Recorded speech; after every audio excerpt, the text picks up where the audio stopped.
Show with personality on TV, radio and online. GB News, the People's Channel, Britain's news channel. Sundays on GB News from 9:30, it's Camilla Tominey. For a politics show with personality. Then at 11, Michael Portillo. For topical discussion, debate, some ethical dilemmas, and sometimes even a sense of the ridiculous. And at 1 p.m, me, Alistair Stewart. Every Sunday on GB News, the People's Channel, Britain's news channel. Here on GB News Live, we'll be keeping you in the picture, finding out what's happening across the country and finding out why it matters to you. We'll have the facts fast with our team of reporters and specialist correspondents. Wherever it's happening, we'll be there from 12 noon on TV, radio and online. GB News, the People's Channel, Britain's news channel.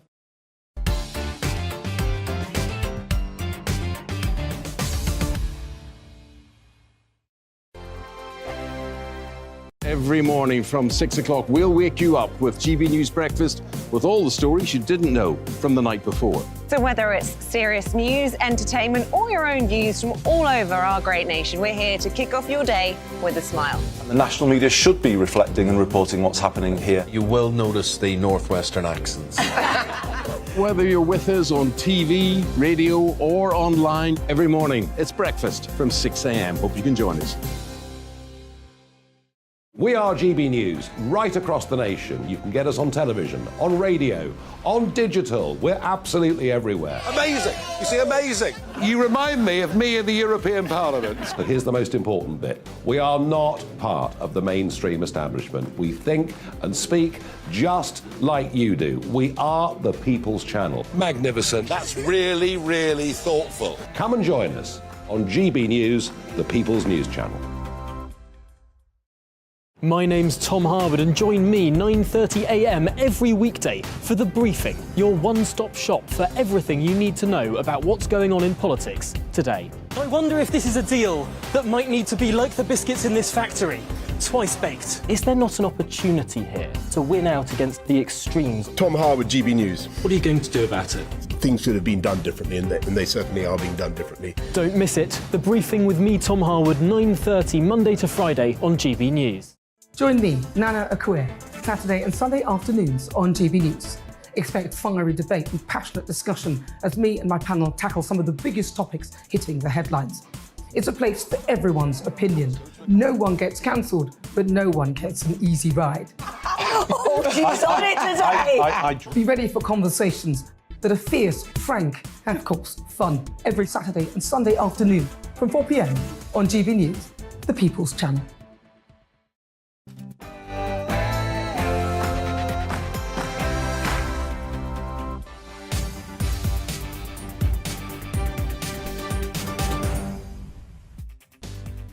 Very good morning to you. Oh, as you can see, we've got a studio full of guests already this morning. It is 11:50. This is GB News Live. Coming up, we've got Prime Minister's questions live from the House of Commons. The Prime Minister will face Labour leader Sir Keir Starmer amid a wave of strikes, which today includes ambulance workers, of course, 20,000 or so, including the ambulance workers and call handlers and what have you. But the Prime Minister will have one fewer MP on his benches to support him. Andrew Bridgen was suspended by the Tories for spreading misinformation about vaccines and comparing the vaccine programme to the Holocaust. He was suspended from the House of Commons yesterday for something else, actually, or on Monday, perhaps. And then he said his whip removed today.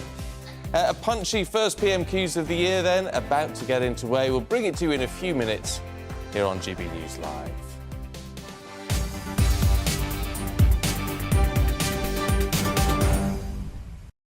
OK, so there should be lots to talk about in PMQs, and let's see what our experts today think is going to be happening.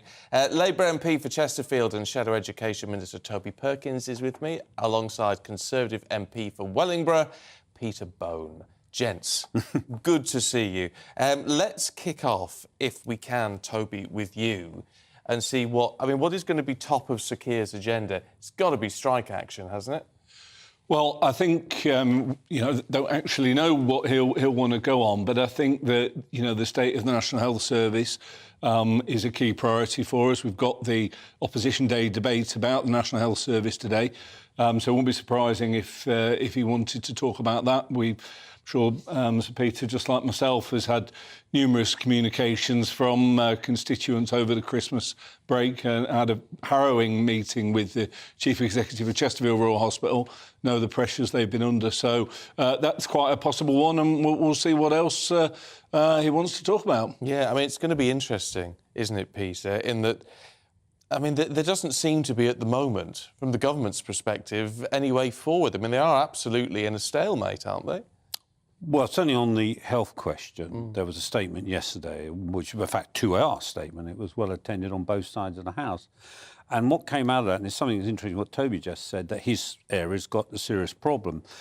I think the health secretary said about 15% of the trusts have. It's not I'm not getting it in my area because we're not under the same pressures. So that's an interesting one, that we're supposed to have a national health service, so it should all sort of be level across the country. And clearly that's an issue. But guessing what Keir Starmer's going to say at PMQs, it's impossible, because this is not normal Parliament. This is the theatre. And he might go on something to completely throw the Prime Minister off. I mean, if it was just serious politics, the first thing everyone would talk about every week is Ukraine. It never comes up, because really that's a war in Europe is probably what we should be talking about. But PMQs is a bit different.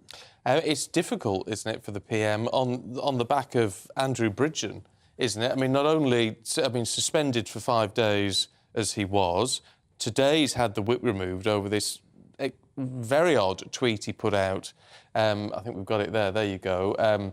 Looking at CDC analysis of the COVID vaccine and saying it's one of the biggest crimes against humanity since the Holocaust. What do you make of that? Well, that's obscene and absurd, because the trouble is, I've been waiting to come on the set here, so I actually don't really know what's been happening.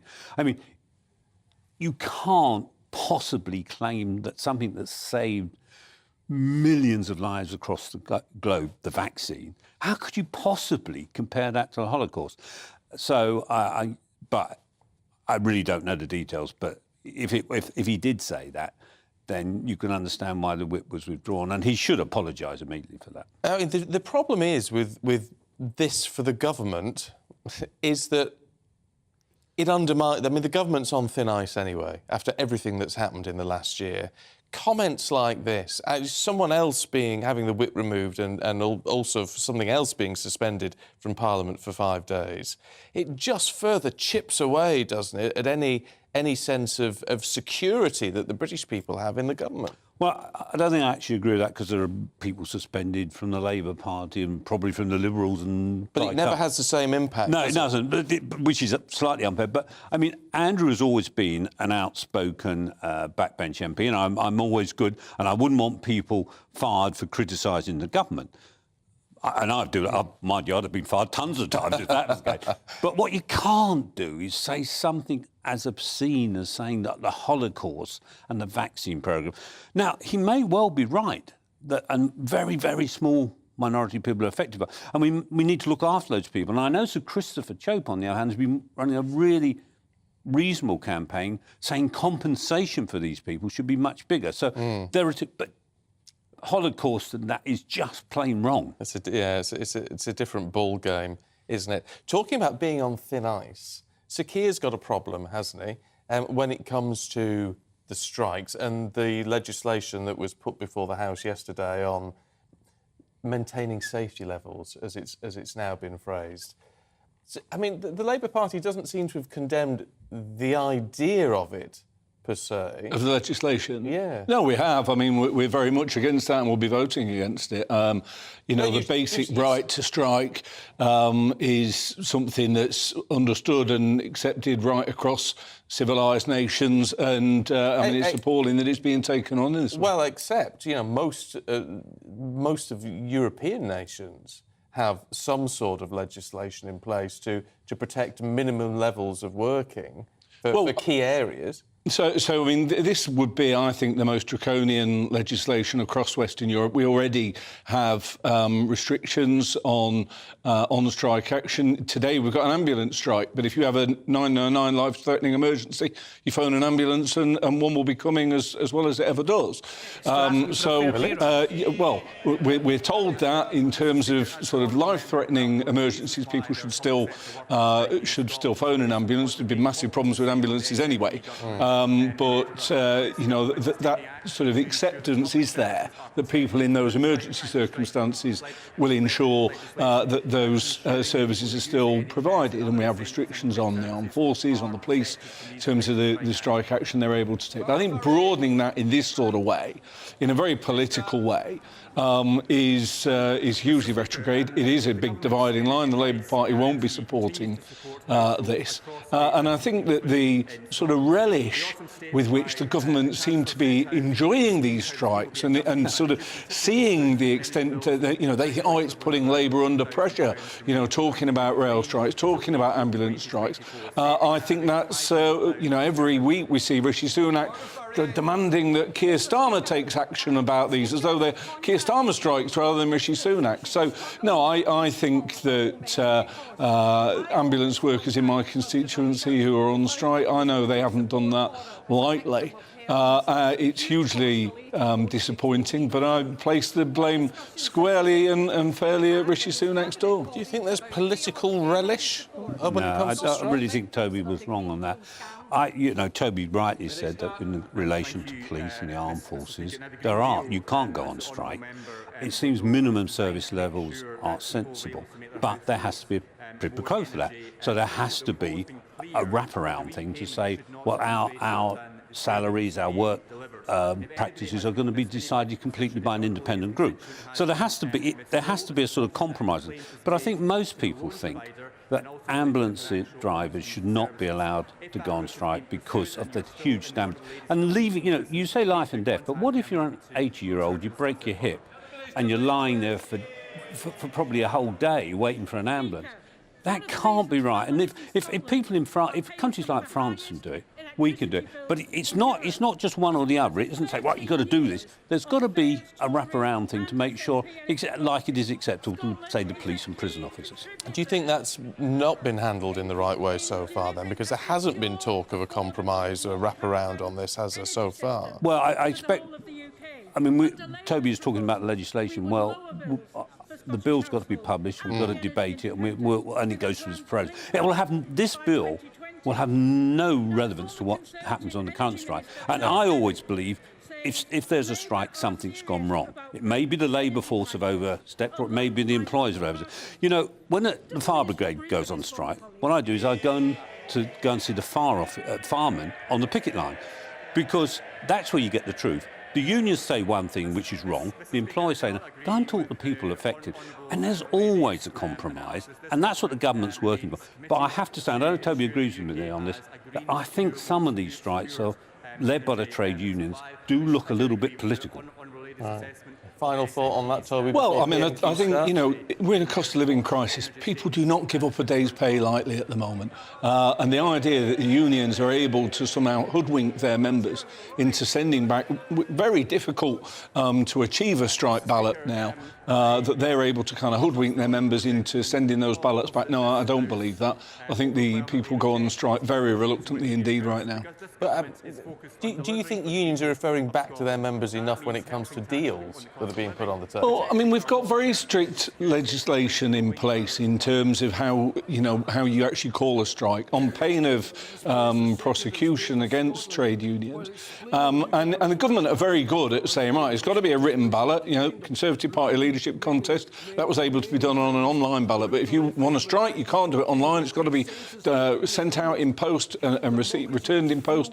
And the government, you know, will sit there, make a very tiny offer in terms of the ambulance strike, in the days before the ambulance strike, no serious offer on pay at all, and then demand that the union go through that incredibly costly process once again. I think that if they wanted to make it easier for unions to consult with their members, if they genuinely wanted the union to go back every time they offered them another 15 pence, then they would change the legislation. They don't. They want to make it as difficult as possible. And so I think that the trade unions are in a very difficult position. And as I say, people on the front lines, I mean, Peter talks about, old lady with a hip injury. I'm worried about her right now. Here we go. Mr. Speaker's on his feet. We start with questions for Prime Minister. PMQs. Smith. Question number 1, Mr. Speaker. Prime Minister. Mr. Speaker, this morning I had meetings with ministerial colleagues and others. In addition to my duties in this House, I shall have further such meetings later today. There are no NHS dentists taking on patients in Lancaster and Fleetwood, and for those constituents of mine lucky enough to have one, they're waiting months for an appointment. So can I ask the Prime Minister how long he had to wait for his last NHS dentist appointment? Prime Minister.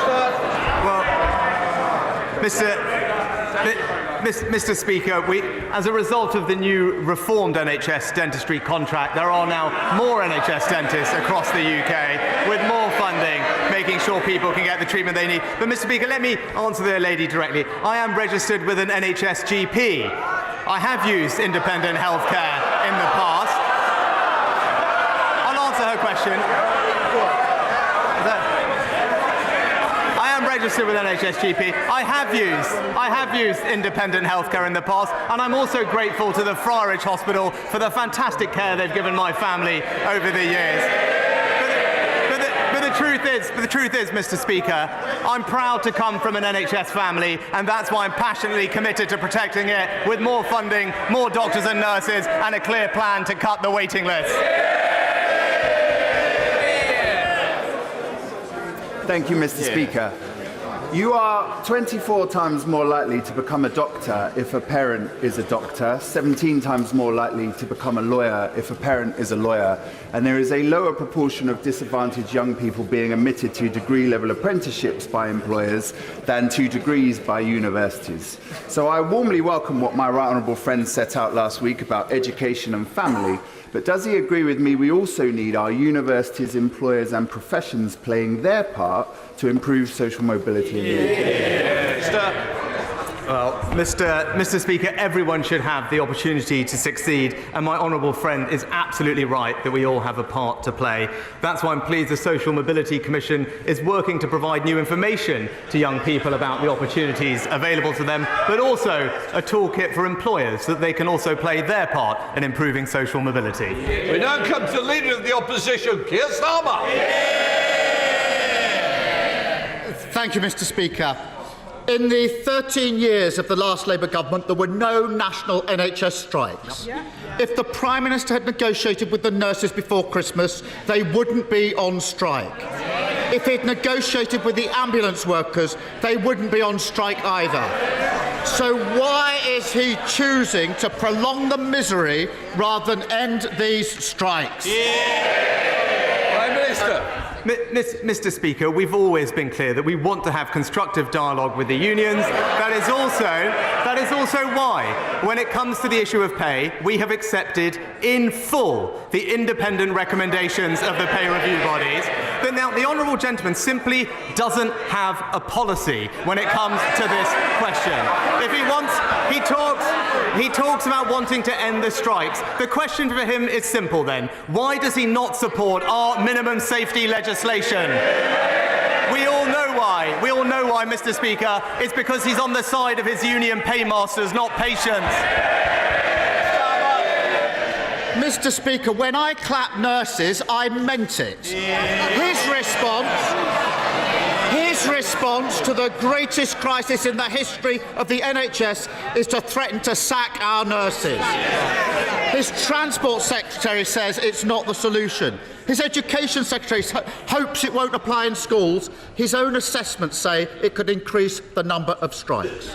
The simple truth is you can't legislate your way out of 13 years of failure. Between 2010 and 2019, before anyone had heard of COVID, Prime Minister, the number of people stuck on the NHS waiting list doubled. Why do patients always wait longer under the Tories? Whoa. This is the new year. I want to start off with the refreshed chamber, but certainly not by interruption. Prime Minister. Well, Mr. Speaker, he talks about the minimum safety legislation. Let's just talk about it a little bit further, because this is a simple proposition that no one denies the union's freedom to strike, but it is also important to balance that with people's right to have access to life-saving healthcare at the same time. Mr. Speaker, this shouldn't be controversial. This shouldn't be controversial. The International Labour Organization supports minimum service levels. They're present in France, in Italy, in Spain. Normally, he's in favour of more European alignment, Mr. Speaker. Why not now? Mr. Speaker, they've gone from clapping the nurses to sacking the nurses. It's that simple. And to add insult to injury, they're the cause of the crisis. His government commissioned a report on waiting times. He knows this. His own report says this is not a COVID problem, it's 10 years of managed decline. As a result, 7.2 million people are now waiting for treatment. He says he wants to be held to account over that. So let's be very clear. Is his promise merely to get those numbers back to where they were before COVID, that's 4.6 million, or back to where Labour had them in 2010, almost half of that? Which is it? Mr. Speaker, again, let's just start with the facts. The honourable gentleman seems to completely ignore the fact that not just in England, but in Scotland and in Wales and in many other European countries, COVID has had an extraordinary impact on health services. Now we have a very clear plan to bring the waiting list down, and it's one that the NHS supports. But I tell you what the NHS doesn't need. What they don't need is Labour's idea. What they don't need is Labour's only idea, which is for another completely disruptive, top-down, unfunded reorganisation buying out every single GP contract. Now, these aren't my words, Mr. Speaker. The CEO of the Nuffield Trust said it will cost a fortune and it's out of date, just like the Labour Party. Mr. Speaker, so he can't tell us how much he'll reduce waiting lists by or when. So much for accountability that he wants.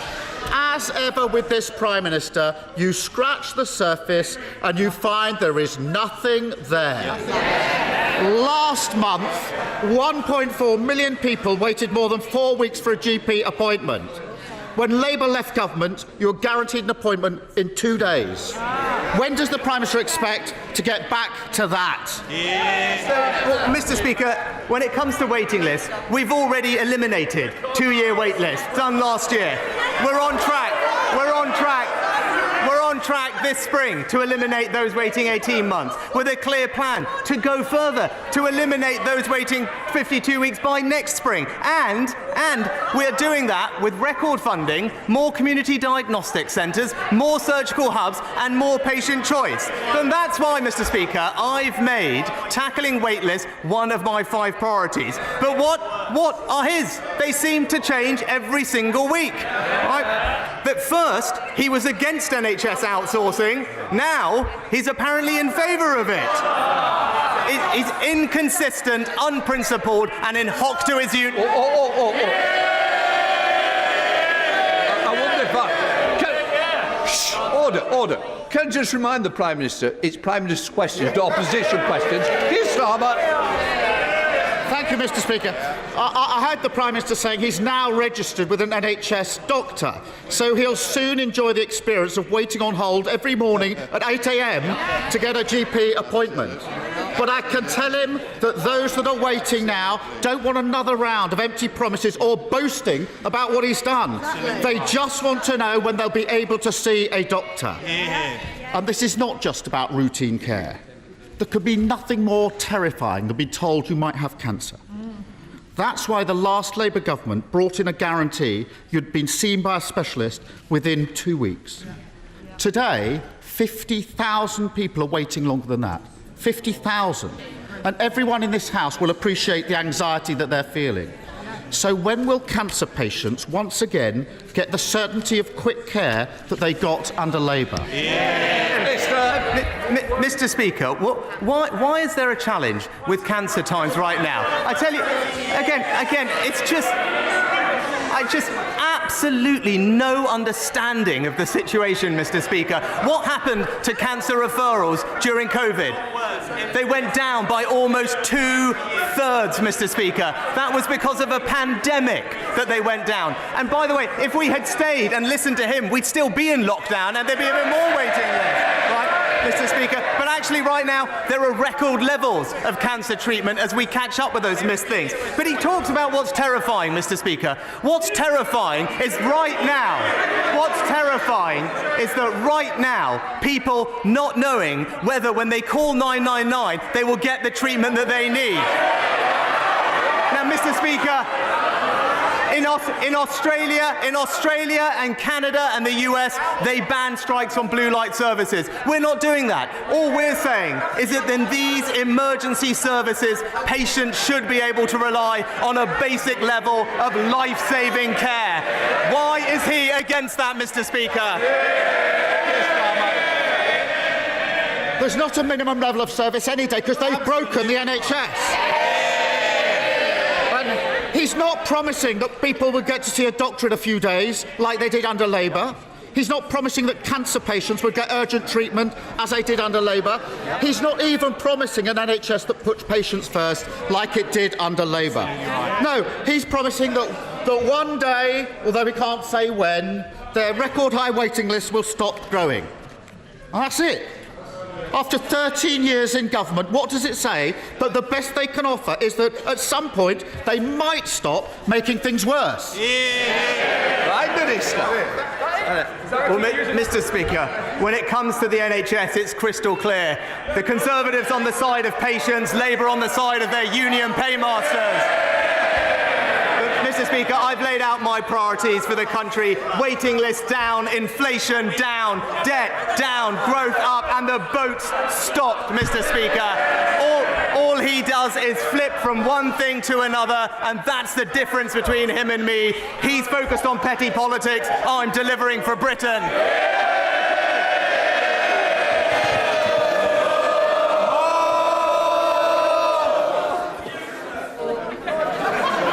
Thank you, Mr. Speaker. On behalf of my constituents in Truro and Falmouth, actually, I would like to thank all of the health and social care professions in Cornwall for all of the hard work they're doing in a particularly difficult winter. In Cornwall, we don't get any respite in the summer because everybody comes to Cornwall for their holidays, which is brilliant. So there is no respite in the summer or the winter for our health and social care professionals. And in addition to that, Mr. Speaker, when we're trying to recruit people into social care, which is a vocation,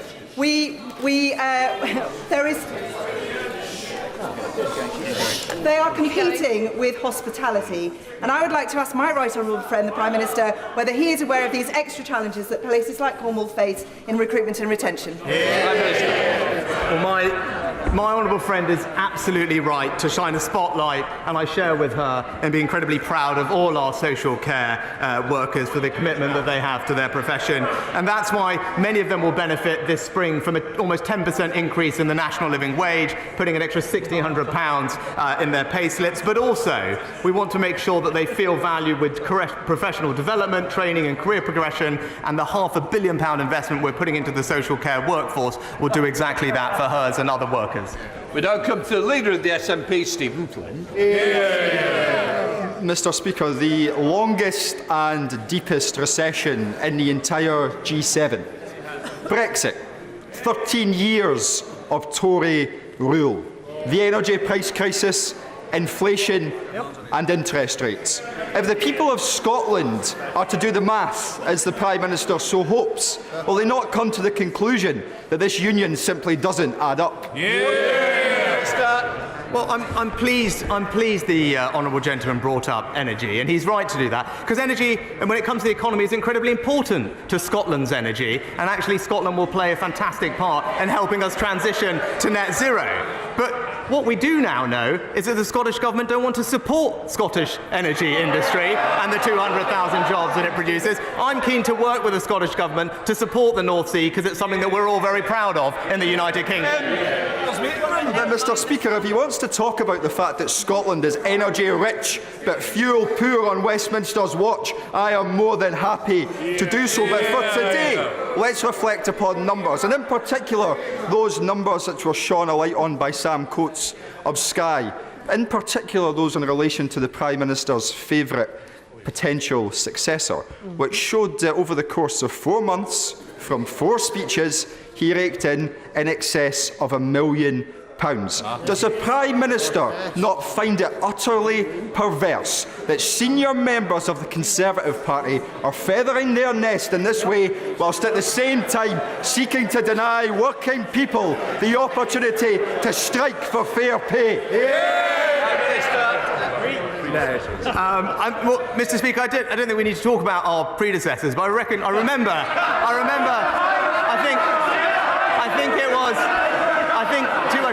I think it was one of his predecessors that did indeed work for Russia Today, if I'm not mistaken. But what I would say is he talks about the priorities. You know, yesterday the SNP spent time talking yet more about independence at a time when we should be talking about delivering for people across the United Kingdom, focusing on their jobs, improving the NHS across the UK, in Scotland as in everywhere else. That's the kind of thing I want to talk to the Scottish Government about, and I hope that he'll work with me to do that. Thank you, Mr. Speaker. Conservative governments have a proud record of supporting the UK steel industry. So can I thank my right honourable friend, the Prime Minister, for the work that he has already done for steel.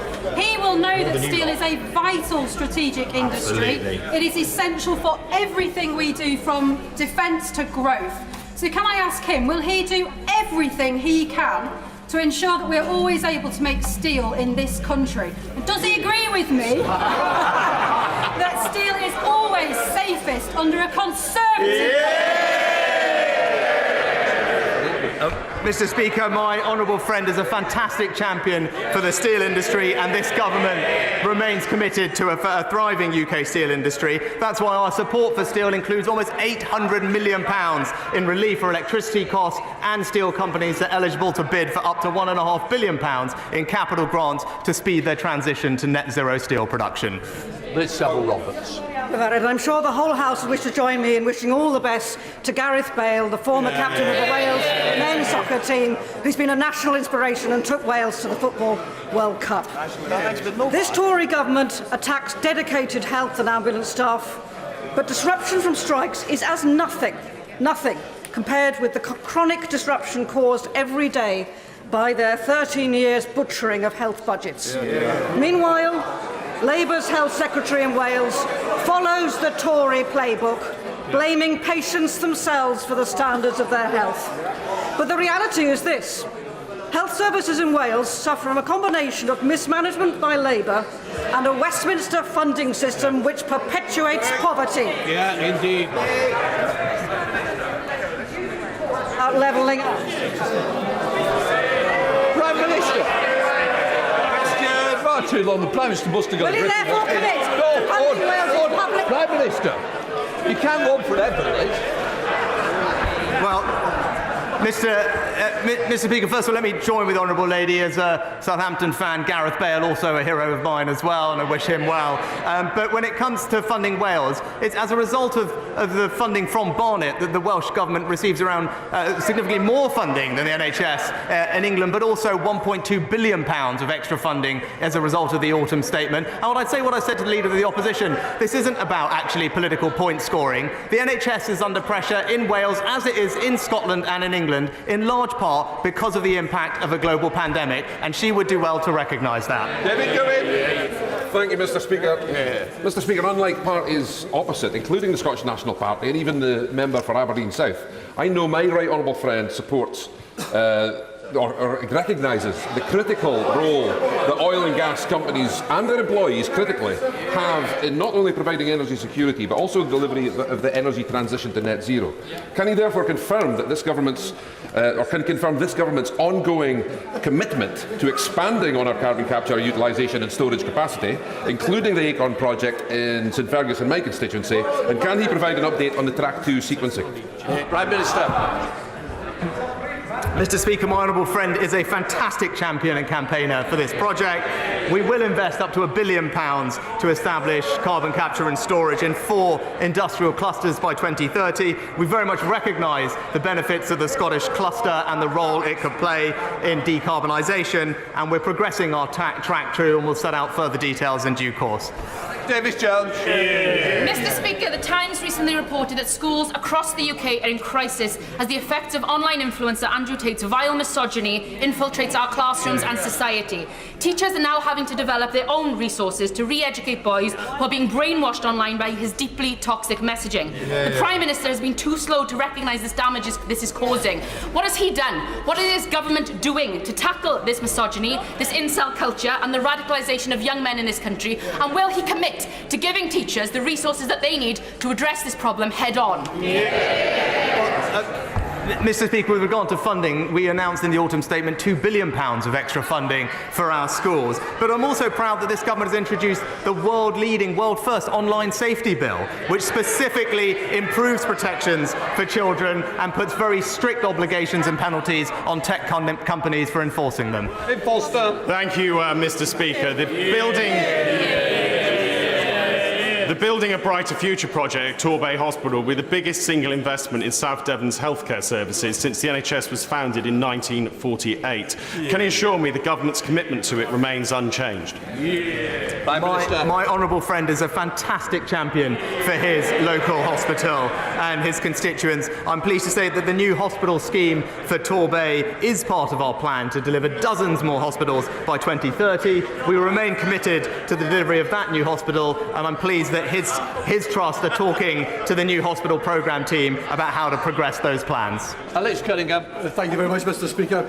Taxpayers are set to lose tens of millions of pounds after the transfer of valuable public assets to 2 Teesside businessmen, all without a full and transparent procurement process. And a relative of one of those people is now benefiting from millions of pounds worth of scrap from the same Teesworks site.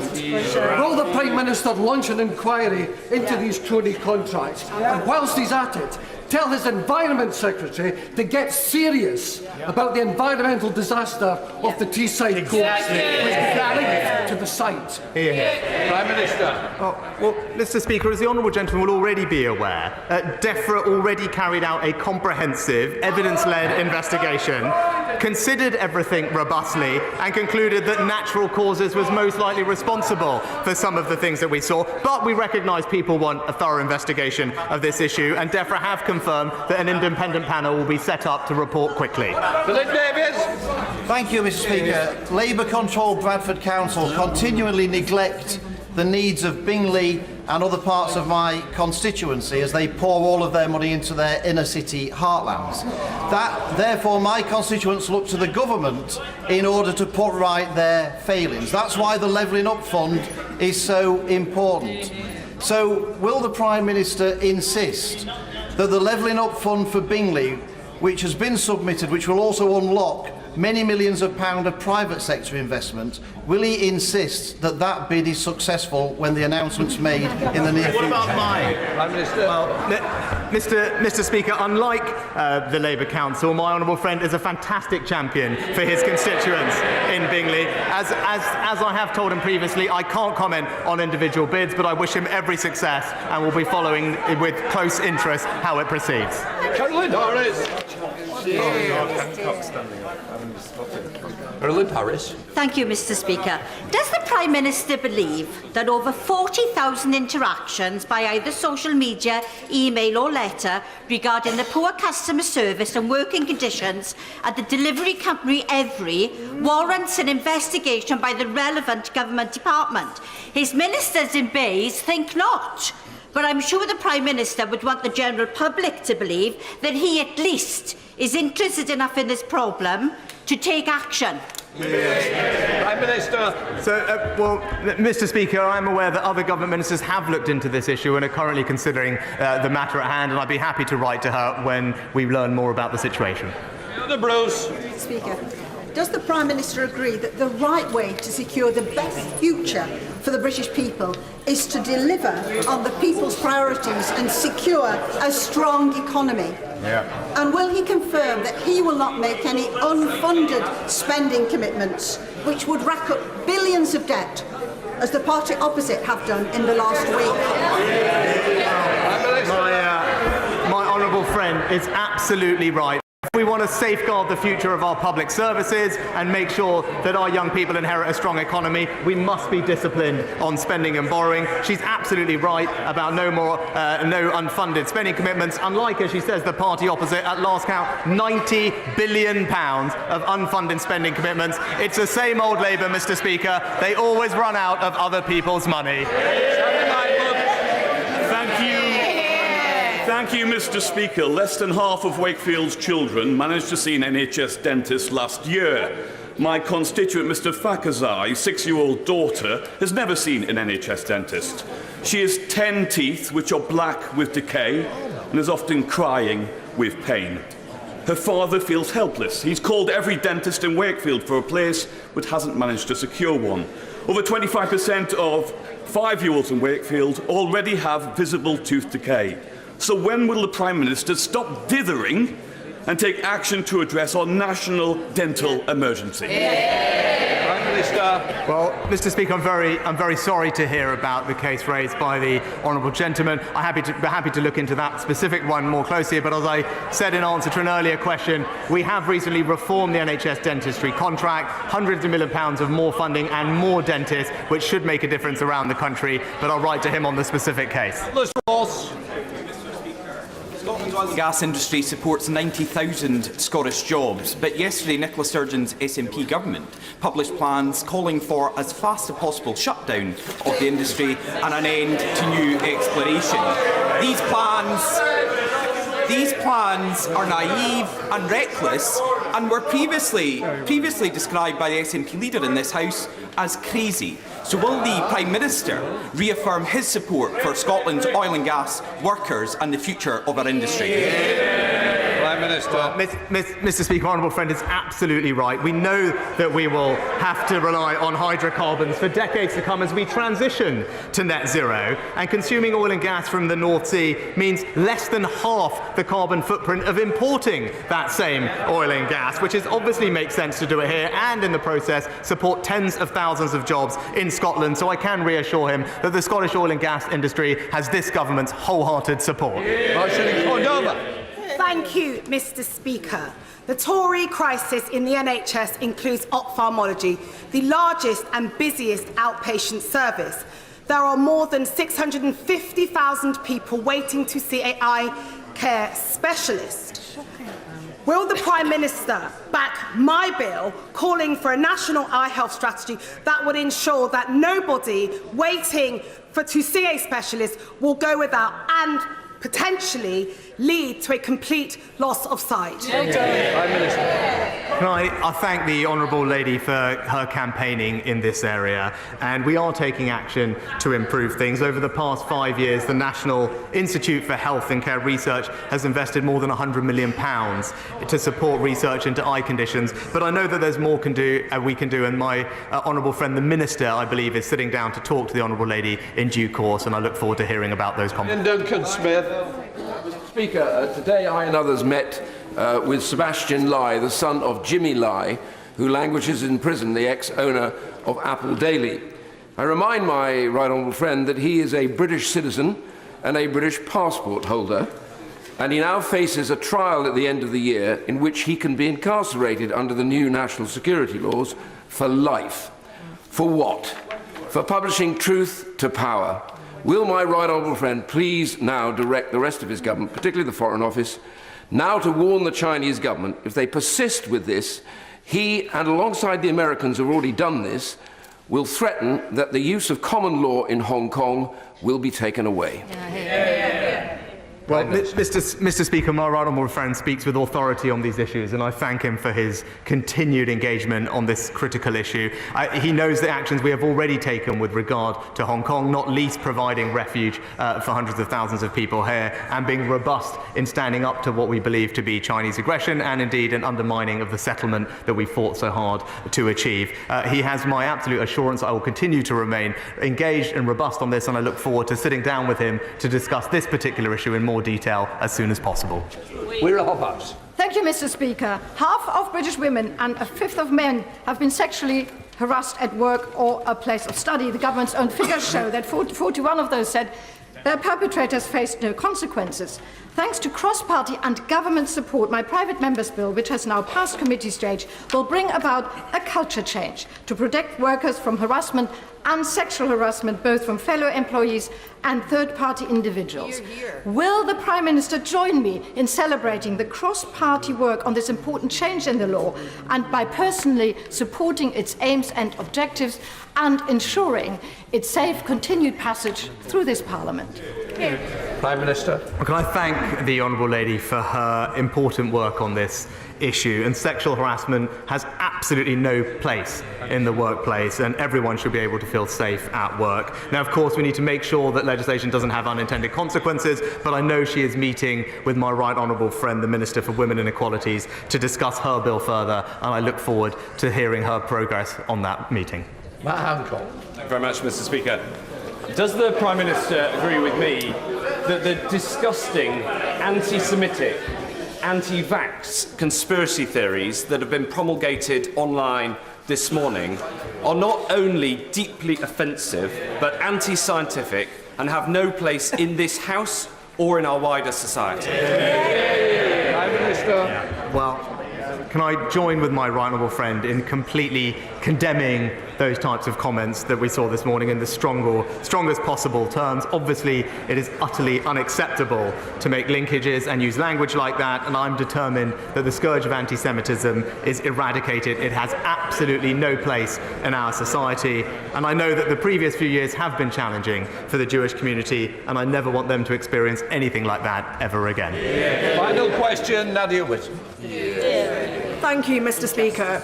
Mr. Speaker, a 95-year-old constituent of mine spent 41 hours in A&E. When will the Prime Minister admit that the NHS is collapsing because of 13 years of underfunding and do something about it instead of blaming the nurses striking to save it? Prime Minister. Mr. Speaker, first of all, I'm very sorry to hear about the experience of the elderly constituent that the Honourable Lady raised, and my sympathies go out to her. But this is not about blaming anybody. This is about recognising that the NHS, whether in Scotland, whether in Wales, where it is run by the Labour Party, whether here in England, is facing pressure as we recover from a pandemic. The right thing to do is to have a clear plan in place to work with doctors and nurses to ease that pressure. That's what we're focused on doing, and that's what our plans will deliver. Right, that completes Prime Minister's questions. We'll just let the chamber clear.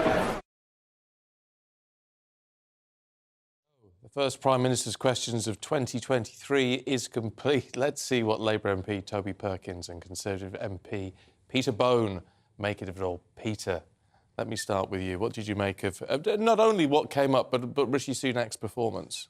I thought it was the best I've seen the Prime Minister at PMQs. He's getting better at it. I mean, privately, he's always been extraordinarily impressive, but performing is a different thing, and how you come across on television. And I think I thought he did very well. He has a grasp of detail, and he's not thrown, and that's good.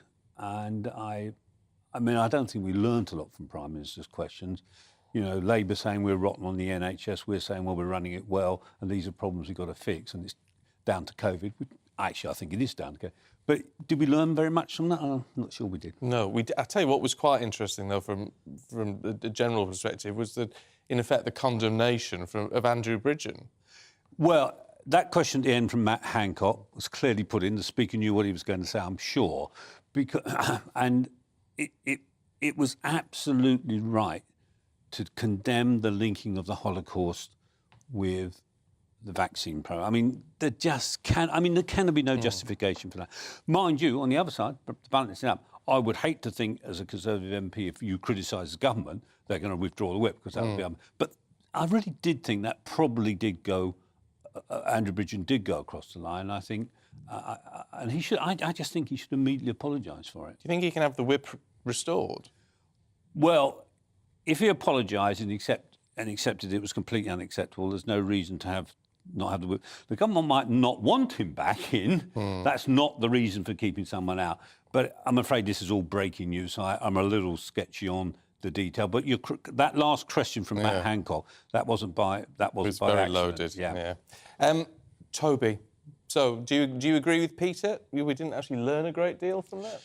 No, I mean, I don't think we learned a great deal. I think what was probably the most pertinent question was the one that Keir Starmer asked about what the Prime Minister's new commitments were all about, particularly with regard to NHS waiting time, because it is entirely true what was said about cancer waiting times. It's also true what was said about the NHS waiting list. And what Keir Starmer was attempting to clarify was Rishi Sunak's sort of renewal at the start of the new year, his 5 pledges. One of those was to reduce NHS waiting times.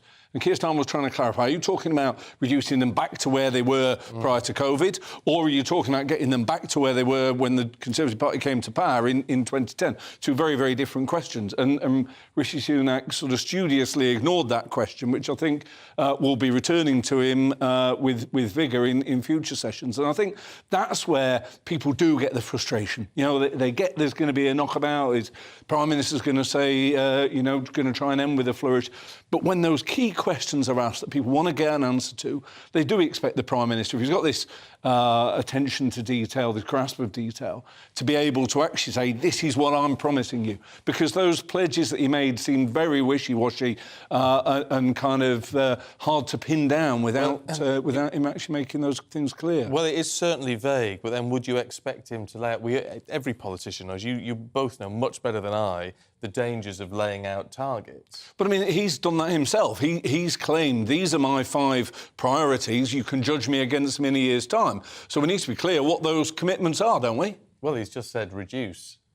Well, I think he actually said he was going to return them, but it's not quite clear to what to. So what... I mean, if he's going to say we're going to have 1 fewer person on a waiting list next year than this year, well, that's an abject failure, and I'm sure he's not saying that. But he needs to be clear. If he's going to say, judge me against these commitments, what are those commitments? I think that, to be fair, Toby, we had this 2-hour debate yesterday, or statement from the Health Secretary, and that was where an important issue was actually discussed.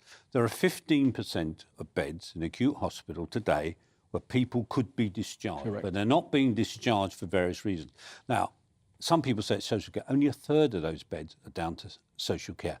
Another great trunk, because the NHS can't discharge people down to what we would call community hospitals, where they don't need to be in the acute. And that was a really important discussion yesterday. 200 million quid put in. For my constituency, I've got, a small part of that, and we could reduce it by 51 beds. If we're going to have serious debates about the health service, that's the sort of thing it doesn't actually, in many cases, need any more money. Someone may have to stay in hospital an extra night because the consultant's gone home and hasn't signed off. Well, pick the phone up and ask the consultant and get them... Because they wouldn't be waiting in ambulances, Toby, if those beds were free. And that's a sort of serious debate we're never going to get at PMQs, but I thought we had yesterday. And I think if I was in the opposition, I'd continually press the government on that and say, why you still got these delayed discharges?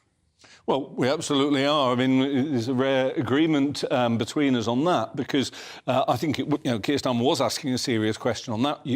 Peter Bone's absolutely right that we had a detailed statement yesterday. We've got 3 hours of Opposition Day debate on the National Health Service, so there's going to be an opportunity to press the Health Secretary in much more detail. But he's right that we've got a systemic problem right through the National Health Service. People can't get a doctor's appointment, so they end up in A&E because they haven't seen the GP. And at the other end, just let me finish this. At the other end, you have in Chesterfield over Christmas 100 people sat in a hospital bed that, if a care package had been available, would have been discharged. So it is about addressing it at the front door and the back door, and actually the expensive part of the NHS, the acute hospitals, would be much easier if we could address the GP and the care aspect. But the thing with the GP, it's not universal. So, like today, I had 2 GP surgeries, Quality Care Commission reports on them, both good.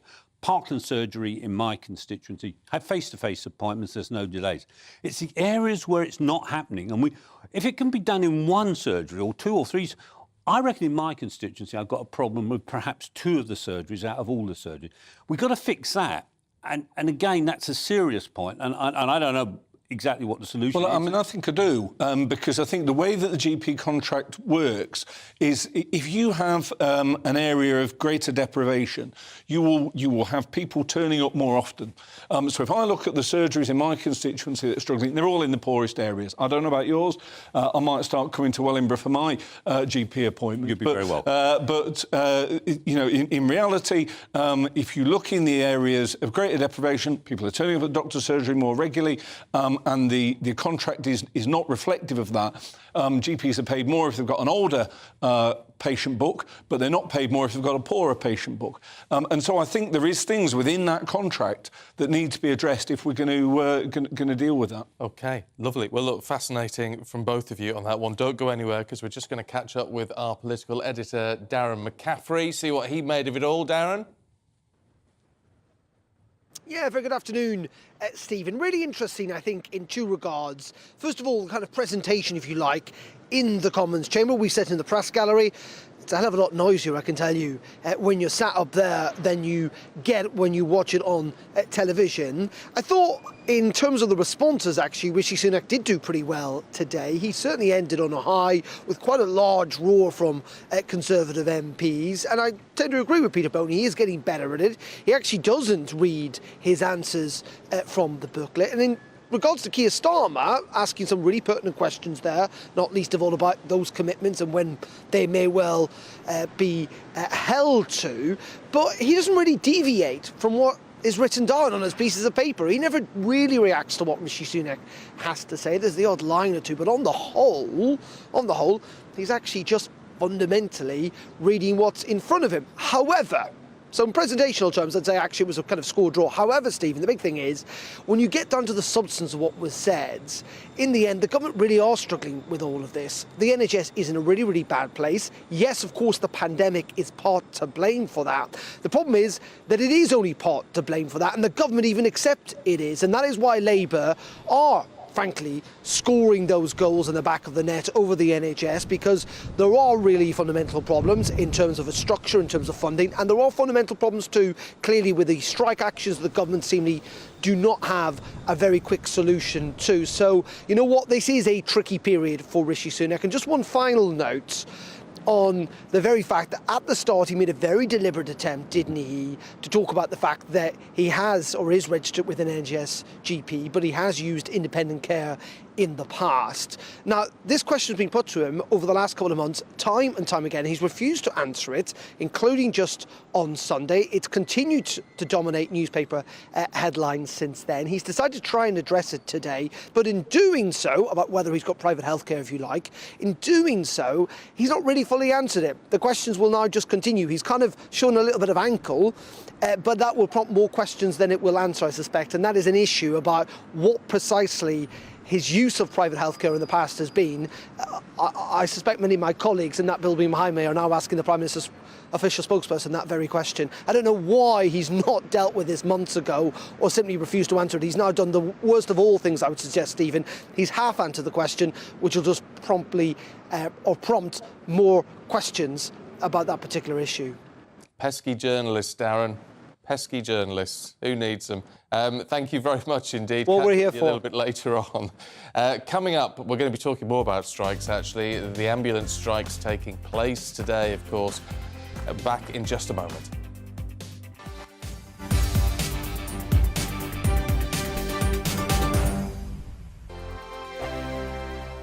Monday to Thursday nights on GB News. At 6, it's Dubes & Co. 7 o'clock, Farage. At 8, join Mark Stein. And at 9, Dan Wootton Tonight, followed by headliners.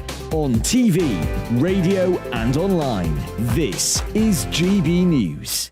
We are GB News, the People's Channel. Why not take us home with you by visiting the GB News shop at gbnews.store. You'll find all the official merchandise, a really good present actually for yourself, your friends or your family. We ship across the UK mainland at no extra cost. GB News, the People's Channel.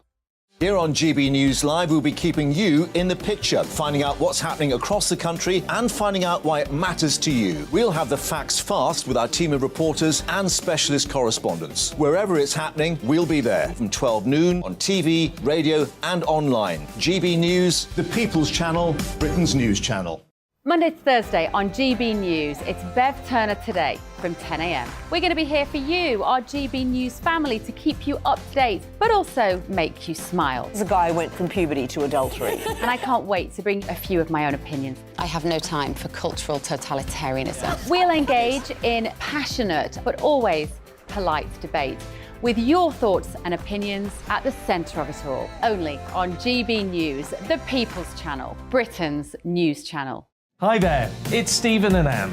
At breakfast from 6 a.m, you'll always be caught up with everything you need to know, the latest headlines, opinions and debates. We'll bring you the good news and the bad, but most of all, we're here for you. Remember, send in your views and let us know what you would like us to talk about. That's because we're your news channel. And every morning at 6 a.m, it's breakfast on GB News.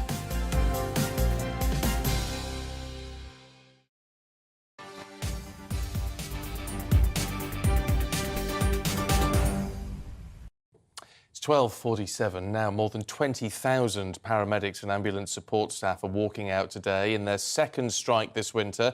The GMB union and Unison want higher wages, due to inflation in part, and to help fill vacancies in the workforce. And they've got more strike action planned for the future.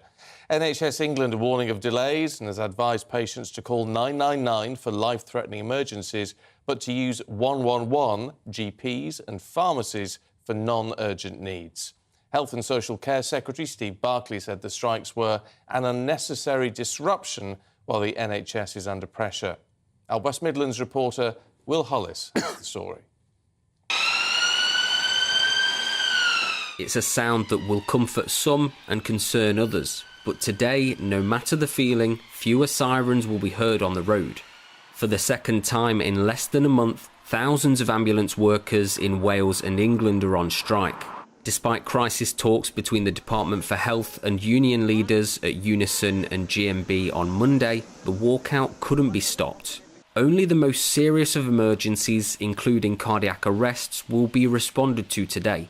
Individual ambulance trusts have agreed a basic level of service with unions. But the government has criticised leaders for not setting a national standard. Now new legislation has been introduced in Parliament by the Business Secretary aimed at securing a minimum level of safety. A lack of timely cooperation from the ambulance unions meant employers could not reach agreement nationally for minimum safety levels during recent strikes, and health officials were left guessing at the likely minimum coverage, making contingency planning almost impossible and putting everyone's constituents' lives at risk.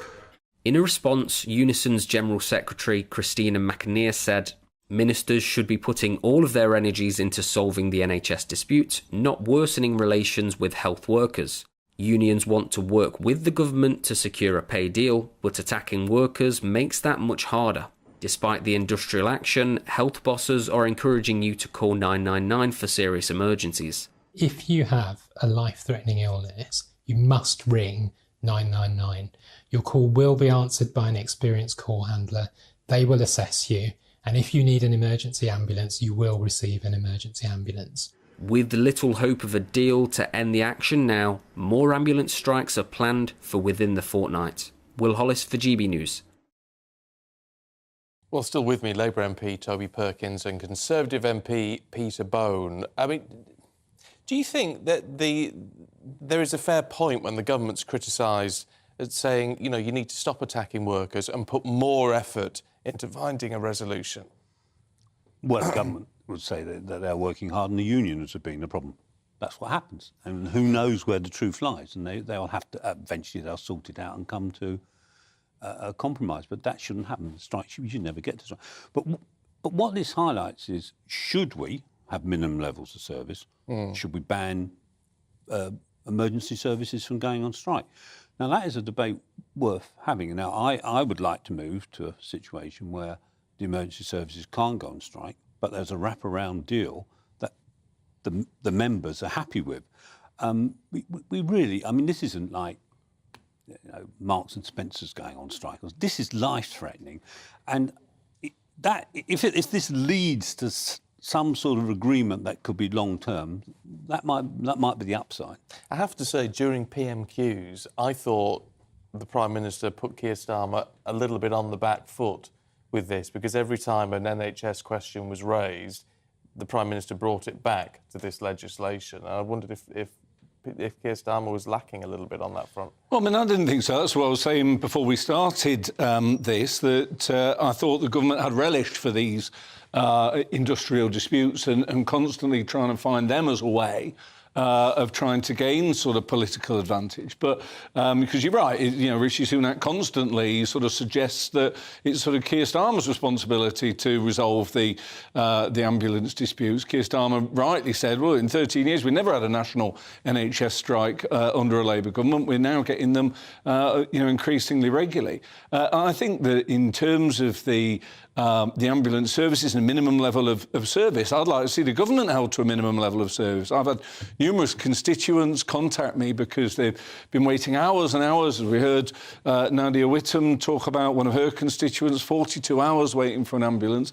Where's their minimum level of service? So I'd like to see government held to a minimum level of service, and that's about getting ambulances not parked outside hospitals, but getting them able to drop patients off and move on to the next case. I think when you see the state of our ambulance services and ambulance members on the picket lines talking about they're doing this not just for pay, but because the NHS needs more investment, that we need to not criticise today, but actually criticise the fact that these ambulance failings are endemic and chronic and happening every single day of the week. I mean, the problem with all this, Peter, is, it's not black and white. PMQs is very black and white. This is quite black and white in a way, but it isn't a black and white problem, is it? And we've got to, and one of the keys, spending on the NHS has increased since 2010, but investment into the NHS hasn't necessarily increased. Toby's absolutely right that we can't have an ambulance. We can't have people who fall over, break something, having to wait 20 hours for an ambulance when they're not on strike. I mean, that's plain wrong. But but what I'm saying, Toby, is if this whole dispute leads to a better solution, I mean, we've talked about the delayed discharge. Well, that would get ambulances in and out quicker. So there's a serious issue there. But I'm not satisfied with the current situation. But just giving the current ambulance drivers more money doesn't actually change anything, does it?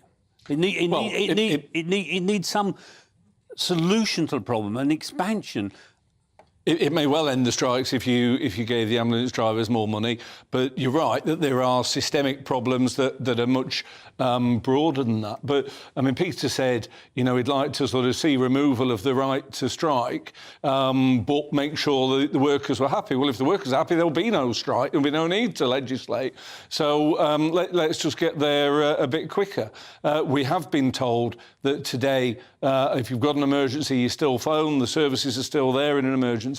So it does seem a bit of a kind of politically convenient dispute to have, rather than actually getting down and resolving this strike. And let's make sure we've got ambulances at work, we've got nurses at work, we've got people throughout the health and care sector. But Toby, how we've got 130,000 vacancies tomorrow. What would you do tomorrow? 130,000 vacancies in the NHS. That shows that the problem is that health jobs aren't attractive enough. Peter raises a valid question. What would you do today to improve it? How would I improve the health service more generally? The ambulance service. First thing is you make sure we've got doctors' appointments.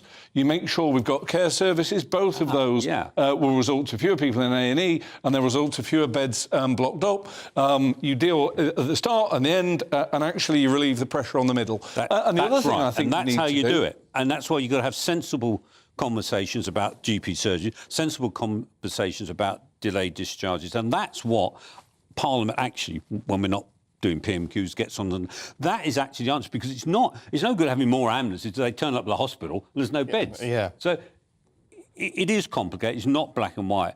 And I actually think this new Health Secretary, Steve Barclay, is the sort of chap that will get to grips with it. And it's good. If there's goodwill on both sides, in the long term, we can sort this out. Do you think there could be enough goodwill to sort it out?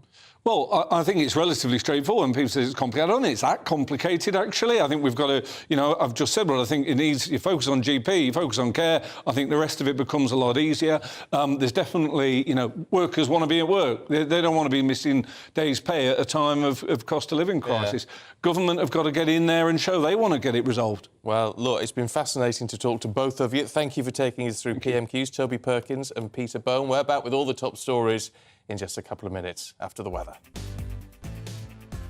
Hello, I'm Aidan McGivern from the Met Office. There will be some bright or sunny spells today, especially in the east of the UK, but more rain on the way for many in the form of showers or longer spells of rain, mostly affecting western areas. We've got this strong westerly airflow at the moment. The strongest of the winds that we saw across the north of Scotland overnight are easing. The isobars opening out a little, but it stays blustery across the UK through the day, and that wind will bring in further heavy showers, hail, thunder a possibility, and some of the showers merging to form longer spells of rain, especially for parts of Wales and the southwest, and then into central England by the end of the afternoon. Best of any brighter spells will be towards the east, but even here there'll be some showers. And temperatures back to around average, 8 or 9 generally across England and Wales, 5 or 6 or 7 for Scotland and Northern Ireland. Into the evening, the rain ramps up again, and the wind across Wales and the southwest in particular, and around southwestern shores, coastal gales at 60-mile-per-hour wind gusts. A calmer and clearer night for northern Scotland, where a frost will form -3 or -4 in some sheltered glens, and a bright start for northern Scotland, some showers in the far north here.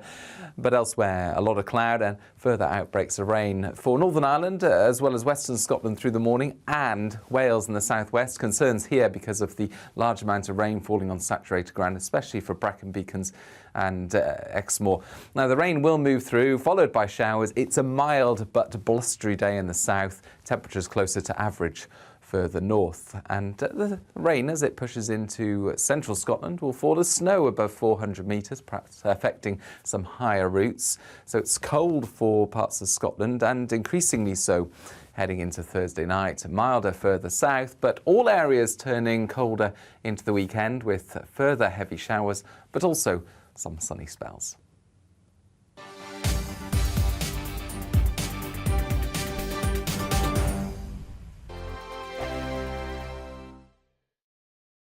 Every morning from 6 o'clock, we'll wake you up with GB News Breakfast with all the stories you didn't know from the night before. So whether it's serious news, entertainment, or your own views from all over our great nation, we're here to kick off your day with a smile. The national media should be reflecting and reporting what's happening here. You will notice the northwestern accents. Whether you're with us on TV, radio, or online, every morning, it's breakfast from 6 a.m. Hope you can join us. We are GB News, right across the nation. You can get us on television, on radio, on digital. We're absolutely everywhere. Amazing! You see, amazing! You remind me of me in the European Parliament. But here's the most important bit. We are not part of the mainstream establishment. We think and speak just like you do. We are the People's Channel. Magnificent. That's really, really thoughtful. Come and join us on GB News, the People's News Channel. My name's Tom Harwood, and join me 9:30 a.m. every weekday for The Briefing, your one-stop shop for everything you need to know about what's going on in politics today. I wonder if this is a deal that might need to be like the biscuits in this factory, twice baked. Is there not an opportunity here to win out against the extremes? Tom Harwood, GB News. What are you going to do about it? Things should have been done differently, and they certainly are being done differently. Don't miss it. The Briefing with me, Tom Harwood, 9:30 Monday to Friday on GB News. Join me, Nana Akue, Saturday and Sunday afternoons on GB News. Expect fiery debate and passionate discussion as me and my panel tackle some of the biggest topics hitting the headlines.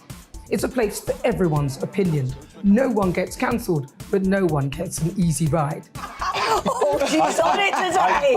Be ready for conversations that are fierce, frank, and of course, fun. Every Saturday and Sunday afternoon from 4 p.m. on GB News, the People's Channel.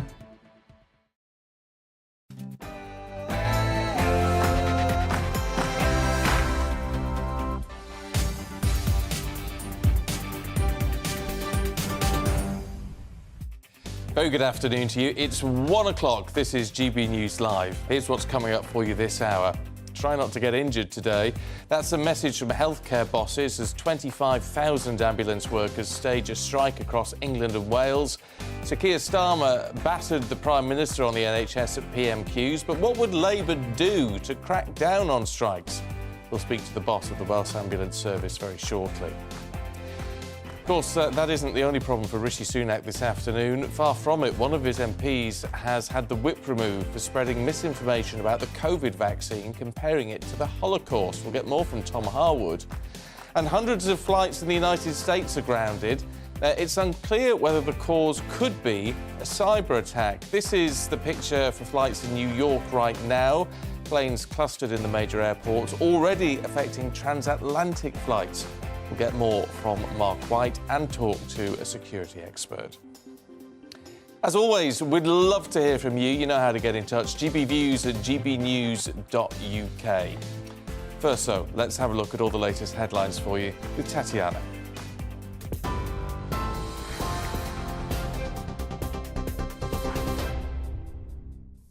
Stephen, thank you. Good afternoon. It's 1 minute past 1. This is the latest from the GB newsroom. NHS waiting times and strikes dominated the first PMQs of this year, with Labour claiming the government has gone from clapping the nurses to sacking the nurses. The Prime Minister quizzed the opposition leader on why he wasn't supporting the government's minimum safety legislation during industrial action. But Sir Keir Starmer responded, saying if Rishi Sunak had negotiated with NHS workers, they wouldn't be on strike, accusing him of choosing to prolong misery. It comes as up to 25,000 ambulance workers across England and Wales are striking today over pay.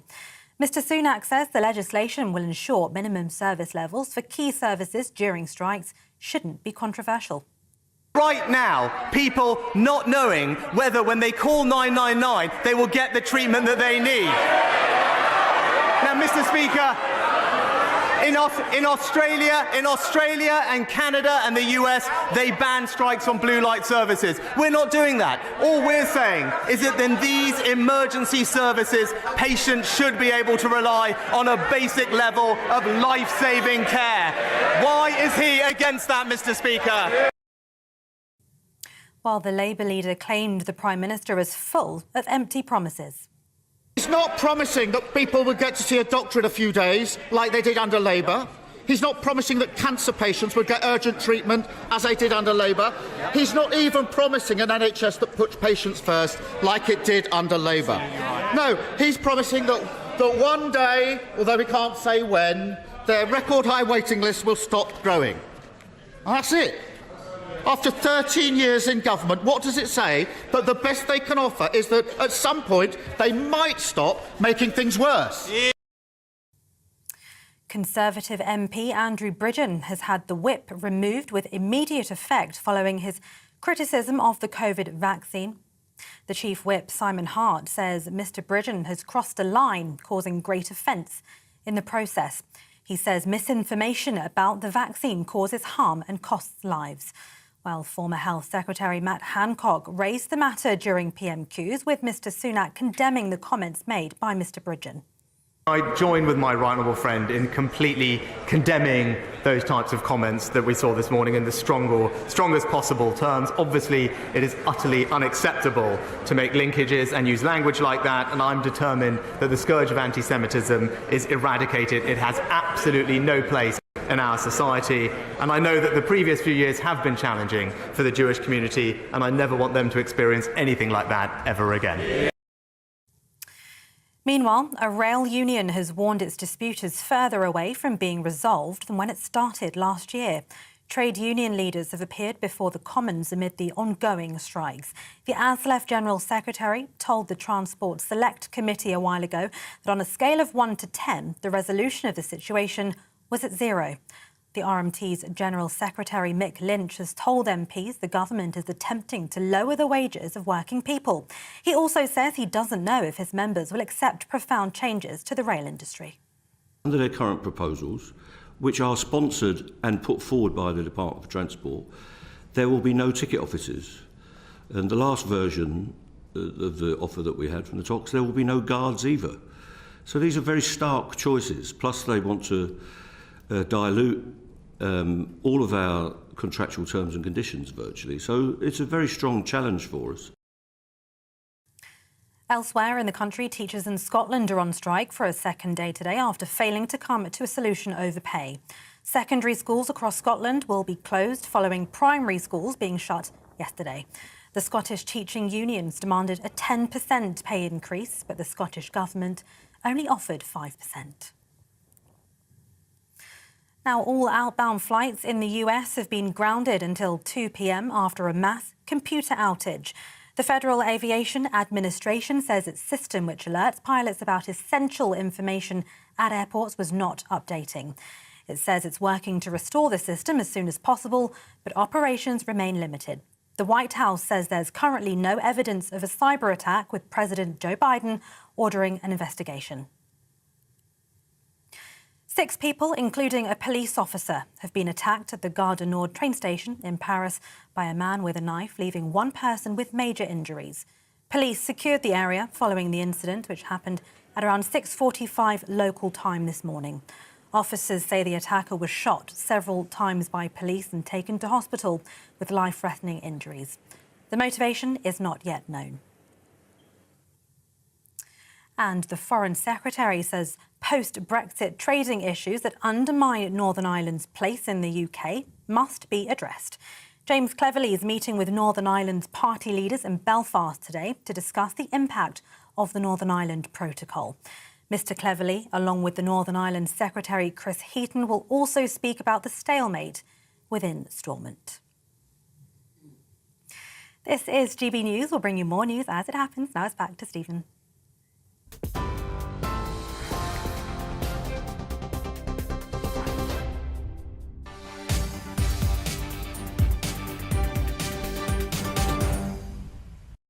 Tatiana, thank you. 7 minutes past 1. Now, more than 20,000 paramedics and ambulance support staff have walked out today. It's their second strike this winter.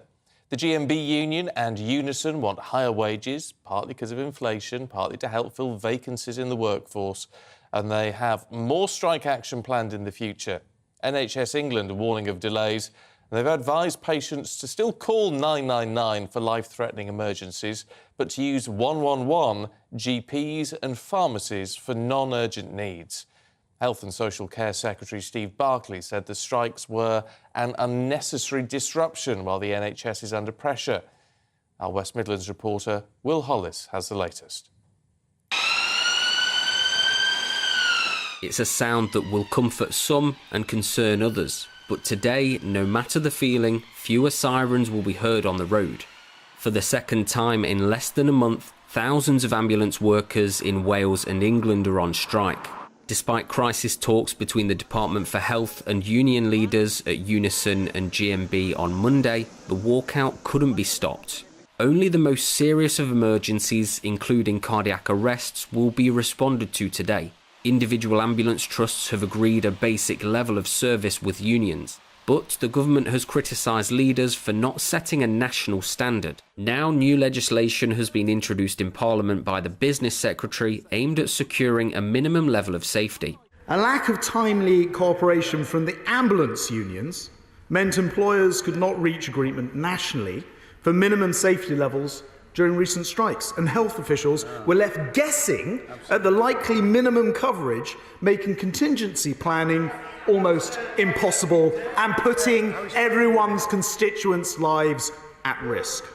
In a response, Unison's General Secretary Christina McAneer said, "Ministers should be putting all of their energies into solving the NHS dispute, not worsening relations with health workers." Unions want to work with the government to secure a pay deal, but attacking workers makes that much harder. Despite the industrial action, health bosses are encouraging you to call 999 for serious emergencies. If you have a life-threatening illness, you must ring 999. Your call will be answered by an experienced call handler. They will assess you, and if you need an emergency ambulance, you will receive an emergency ambulance. With little hope of a deal to end the action now, more ambulance strikes are planned for within the fortnight. Will Hollis for GB News. Well, let's head over to Will now. He's in Lincoln for us this afternoon. And what are the strikers saying to you, Will? Good afternoon. Yes, well, the strikers, about a dozen of them, a few have come and a few have gone, but they seem really quite steadfast. You can probably see it's really good for the flags today because it is incredibly windy. It also makes it a little bit cold though, but there is a lot of support. This is one of the busier roads that encircles Lincoln here, one of the busy A roads, and I'd probably say half of the cars that are passing are pipping their horns, which is a quite clear show of support. Of course, there has been some criticism from some people that are a little bit worried about what's going to happen today if they were to fall down the stairs or face something that's not classed as an emergency, but very much today the advice has been if you are in an emergency situation where you feel that your life is threatened, you should call 999. For everything else, there is of course 111 and you can go online. The big part of today is pay, and that's what we've been hearing a lot about, but from the people that I've been speaking to on the front line of this particular picket line here in Lincoln, it's not just a pay, it's also about working conditions. And earlier today I spoke to a paramedic called Jen who was telling me just about her experiences at East Midlands Ambulance Service. Staff are very frustrated with the current demand of jobs that we deal with. A lot of demand is inappropriate for the ambulance service. Yes, there is pay does play a factor, but demand and the overall, the NHS these days, to be fair, we're all struggling. There's a knock-on through the service. Patients, a lot of us feel don't get appropriate treatment quick enough due to the fact that we deal with things that are not really appropriate for the ambulance service to deal with. We deal with a lot of jobs that could be dealt with by your GP or dentist or pharmacist, and I think there's a big lack in education of the public of where services and help's available. So yeah, there's that, and there's the pay and the conditions. You know, staff often work a 12, 14-hour shift. We only get paid, we get an unpaid 30-minute break in that time, often not taken until the 11th, 12th hour of a shift. Staff are tired and worn out. Yes, well, from this busy road here in Lincoln, ambulances have been leaving the picket line. Depending on where you are in the country, different derogations will have been made between the ambulance services and the unions, but here in particular ambulances are going out for those more serious. An ambulance left not too long ago and I said to them, what was that for? And they said it was a cardiac arrest. So certainly for the most life-threatening situations there will be ambulances out on the roads today, but there are lots of people that won't be getting responses, and I think that's going to make quite a few people a little bit upset. I should think so. Will, thanks very much indeed. Well, let's talk now to Jason Killins, who's Chief Executive of the Welsh Ambulance Service. A very good afternoon to you. I mean, what can you tell us about the level of coverage that you're going to be able to provide today? Well, good afternoon, Stephen. I mean, as your reporter just said there, ambulance services across the country, and this is certainly the case here in Wales, have been working with their trade unions to agree exemptions from the strike action today. For us here, that means that we've got the ability to continue to respond to patients in the immediately life-threatened category. That's the red ones, so people who are in cardiac arrest, who are unconscious, who aren't breathing, and also an exemption for some patients in our Amber 1 category. So in England, that's the category 2, and those are for patients with strokes and cardiac chest pains and some others. So those patients that are seriously ill and injured will continue to receive a response here in Wales today as a result of the exemptions that the trade union has agreed. But less serious patients with less serious conditions will likely wait longer, and we'll continue to provide advice over the phone with nurses and paramedics in our control rooms to patients where that's appropriate. We heard from one paramedic from Will earlier on and I don't know if you heard that, but she was saying it's not just about pay. I mean, clearly pay is important, right? And people are feeling that they're being underpaid. But it's also about things like, unpaid breaks and very short breaks, but also about what they're expected to do, which is partly down to the pressures that the NHS is under at the moment. So how much of those concerns realistically can you address? Well, it's very difficult for us, Stephen. And of course, the dispute is not with us, it's the ambulance sector employers. The pay dispute is a matter for government. But certainly, contact centre staff that I've been talking to in recent weeks, or our paramedics and emergency medical technicians on the streets that I've been speaking to, talk to me about very real concerns they have about patient safety and their ability to be able to respond to patients in a timely way. We all joined the ambulance sector to provide great care to patients and to help people when they need it most. And our clinicians here have been explaining to me that they are deeply frustrated by their inability to do that because of pressure across the rest of health and social care, which ultimately lead to delays in our ability to hand over patients at the emergency department and then respond in the community. So those things are affecting the choices that our people are making in terms of whether they strike or not. I mean, on that, I'm fascinated by what you say. I wonder if, as Chief Executive of the Welsh Ambulance Service, do you support this action? Well, look, the trade unions are inducing their members, our staff, to take strike action to make their point, the point that the trade unions have about pay and the conditions in which their members, our staff, are working are clearly affecting their choices that they're making. I mean, our position on this is one of wanting to work with the trade unions through the period of strike action. That's simply to support our people in whatever choice that they choose to make, and also to ensure that we can provide the best service we can to patients in our communities during the disruption which inevitably occurs as a result of the strike action. But the issue, the core issue, is one that us as the employer here in Wales, certainly we can't resolve, as it's a dispute over pay with government. But do you think then that those in power, those who can make sort of real decisions on this, are listening to the likes of you, because you're a very important voice in something like this? Because, I mean, in effect, what you're saying is a lot of the concerns that these ambulance staff have, you agree with. You're saying, yes, there is too much pressure. They're not able to... those concerns for patient safety are very real, are legitimate. But are you being listened to? Well, those concerns about patient safety certainly are real. I mean, the Association of Ambulance Chief Executives, the group that represents ambulance services across the United Kingdom, published a report about 12 or 18 months ago looking precisely at avoidable harm which occurs as a result of handover delays at the emergency department and our inability, therefore, to respond in the community.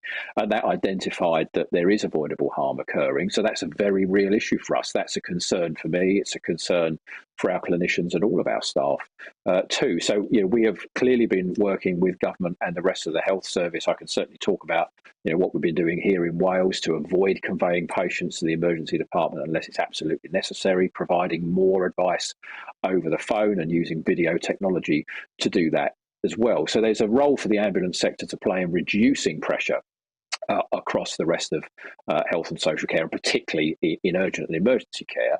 But of course, the solutions to the challenge of flow through the hospital and out into communities where patients who are medically fit for discharge are in beds and not back out in the community is one which is complex and across multiple sectors. Yeah, I wish I could talk to you all afternoon, but sadly we're out of time. Jason Killens, really appreciate your time. Thank you. Thanks, Stephen. I made some really interesting points there, didn't he? I thought that was fascinating, his approach to all of that and where he stands on all of this. And clearly saying a lot of the concerns that these staff are raising are absolutely valid. But say, the money issue, that's separate, that's for the government to sort out, as he said. But, the overall concerns and the pressures within the NHS, he's clearly concerned about too. Let's see what's happening in London and at Waterloo at the ambulance station there. Theo Chikomba is there for us this afternoon. Hi, Theo. Good afternoon. Yes, we're at the London Ambulance Trust service here, and many people have been here on the picket line since the early hours of this morning, and they're going to be here throughout the day. Specifically, at the moment, it's been road staff, so the paramedics, alongside many of their colleagues, have been here talking about what they want to see: better conditions, better pay. We've spoken to a lot of them this morning, and they are saying it's cold. Just over my left shoulder, there is a fire, which sort of signifies, you know, they're going to be here for a while, and they just want to ensure that people hear the message. We're kindly joined by Joe, one of the representatives of Unison here in London. Joe, thank you so much for your time. So just tell me where we're at the moment. This has been going on for a while. What are the conversations? Is there any progress at all? Absolutely. So this really started a year ago when we first submitted evidence to the pay review body, and it wasn't until the summer that ambulance workers and those across the NHS were given a 72 pence per hour pay rise. Inflation's now at 11%, and that's just not good enough. This is their second day of action here, the first one being in December. We've seen a chink of light now, though. On Monday, our National Head of Health, Sarah Gorton, as well as other trade union representatives, did get the opportunity to finally sit down with the Secretary of State for Health and talk about pay. We're grateful that some progress has been made, that finally our message is getting through. However, we still haven't received any firm offers or any kind of figures or numbers about what the government might be willing to do to resolve this issue. So is there any chance of this being resolved before your next scheduled date in a couple of weeks' time? So we've got 12 days until our next day of action, and none of the paramedics that are here today, none of the call handlers that will be walking out here at 5 o'clock want to be on a picket line. They are very, very willing for this to be resolved. They don't want to be taking action in 12 days. But in order for that to happen, the government really need to wake up, pay attention, and put their money where their mouth is. The Prime Minister's talked about that his challenge is to reduce inflation. What do you make of that, considering this has been going on for a while and staff are feeling it? The government need to get a handle on all the crises currently facing this country instead of sitting there and ignoring them. The NHS is in crisis. There's been many, many headlines over the last few days about what that means. But if you talk to any of the paramedics here, they will talk to you about sitting outside A&Es for 13 hours with patients that are in need of medical attention. Talk to any NHS workers and they'll tell you about the extreme pressure that they're under. The government need to wake up and do something about what's happening in the NHS. And there are people that are saying, you know, people can be at work today, but they're here on the line. But just tell us how you're organising so that people who still need care can get it today. Absolutely. Unlike some of the government rhetoric, there's been so much time spent over the last couple of weeks where local Unison representatives and London Ambulance Service management have sat round a table and worked out a really, really concrete, solid plan to ensure that those Londoners who need help the most today will get the help that they need. You'll already have seen, whilst you've been standing here, that we've had paramedics leave the picket lines to go and answer those calls. These paramedics care so much about their patients. They wouldn't be here if they didn't have to. Joe, thank you so much for your time. Well, as you heard from Joe, people will be here throughout the day. In December, they were here till around midnight. Ambulance callers will be here later on. So they are currently elsewhere in different parts of London, but we'll be seeing some of them here on the picket line throughout the day.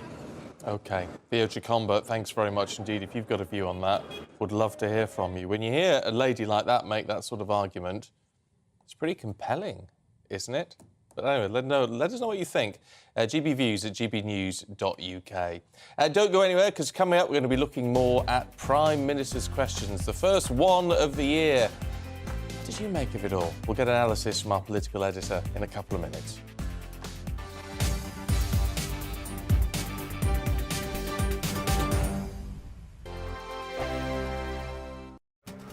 This year on GB News, we've got brand new members in the family. Join us. Across the entire United Kingdom, we cover the issues that matter to you. GB News will always stay honest, balanced and fair. We want to hear whatever is on your mind. And we don't talk down to you. The establishment had their chance. Now we're here to represent you. Britain's watching. Come join us on GB News, the People's Channel. Britain's news channel.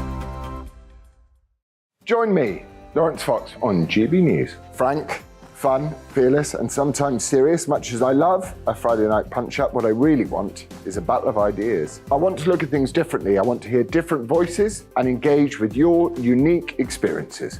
Every Friday at 7 p.m. on GB News. I'm Michael Portillo. Join me on GB News on a Sunday morning for topical discussion, debate, arts and culture, and sometimes even ethical dilemmas. I don't always agree with you, Michael. Michael Portillo, Sundays on GB News, the People's Channel, Britain's news channel. Monday to Thursday nights on GB News. At 6, it's Deebs & Co. 7 o'clock, Farage.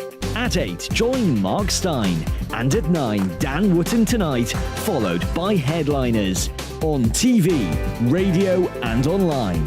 This is GB News. We are GB News, the People's Channel. And right across the United Kingdom. You can find us on Sky Channel 512. Virgin Media Channel 604. Freesat Channel 216. Freeview Channel 236. And YouView Channel 236. You can also take us with you on DAB Plus Radio. With the GB News app and at the website gbnews.uk. We're absolutely everywhere. Come join us on GB News, the People's Channel, Britain's news channel.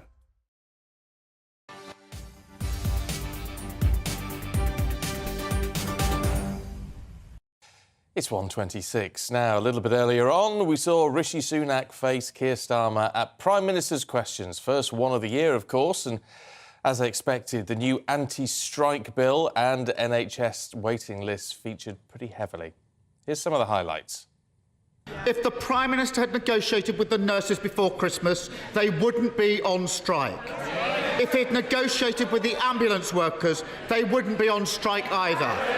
So why is he choosing to prolong the misery rather than end these strikes? We've always been clear that we want to have constructive dialogue with the unions. That is also why, when it comes to the issue of pay, we have accepted in full the independent recommendations of the pay review bodies.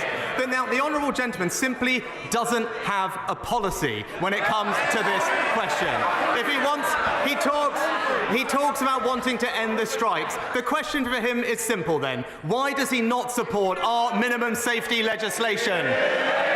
We all know why. We all know why, Mr. Speaker. It's because he's on the side of his union paymasters, not patients.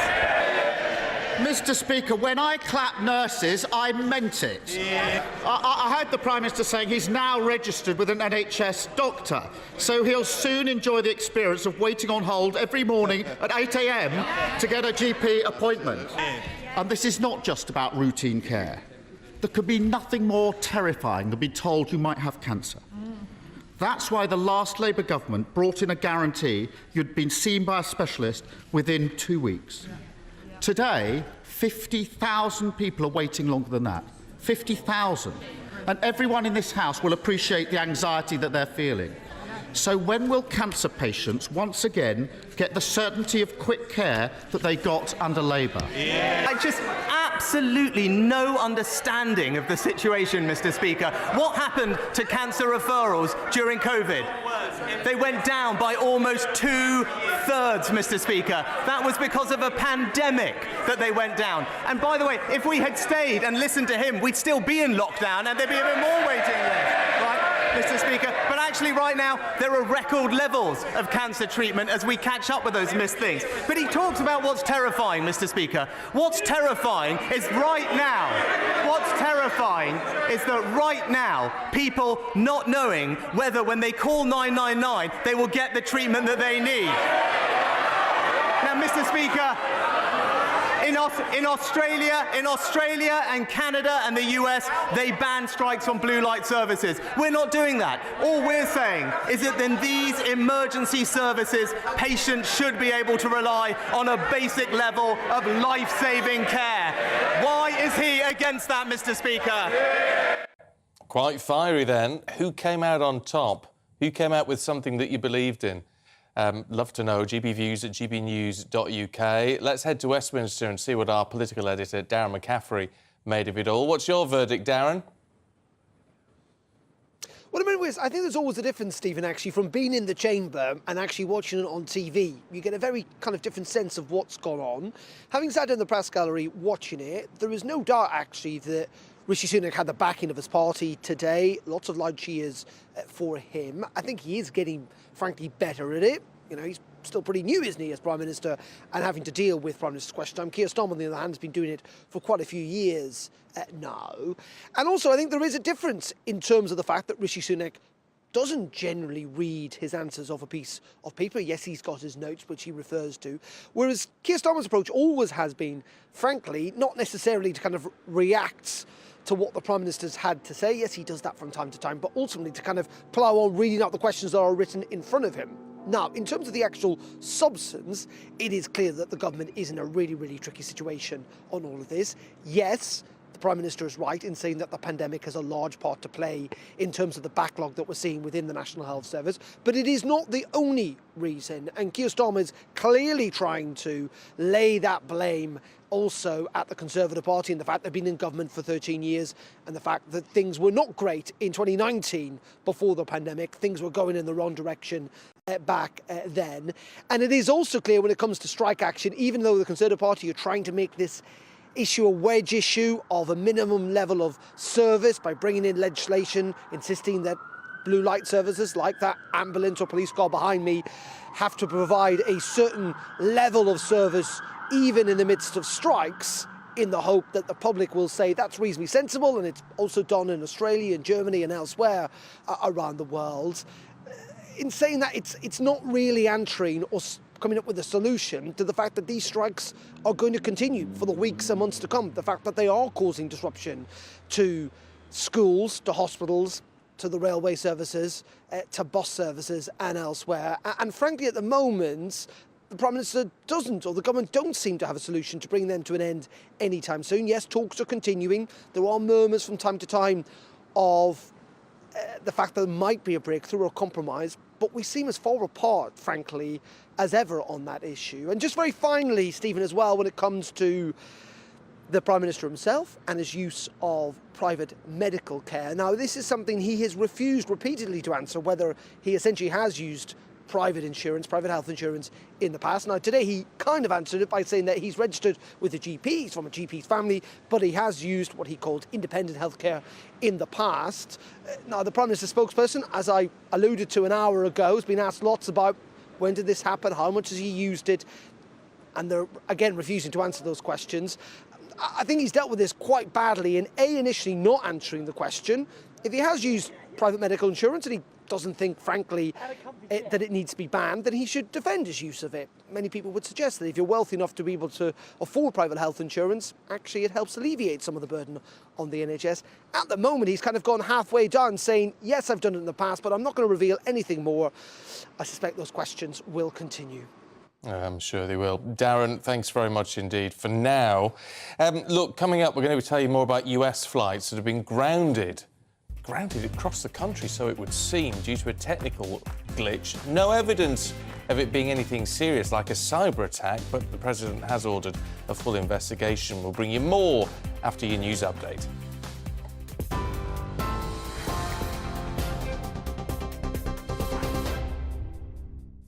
Stephen, thank you. It's 1:33. This is the latest from the GB newsroom. NHS waiting times and strikes dominated the first PMQs of this year, with Labour claiming the government has gone from clapping the nurses to sacking the nurses.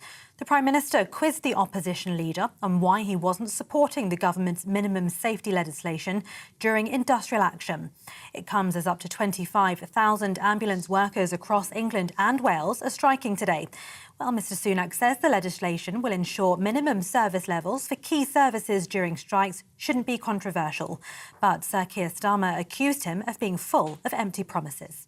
Now, people not knowing whether when they call 999 they will get the treatment that they need.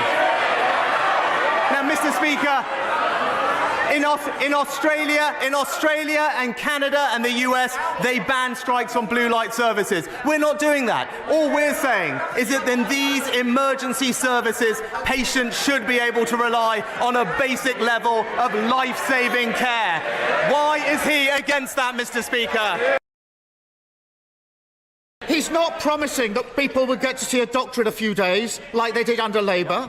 He's not promising that cancer patients would get urgent treatment, as they did under Labour.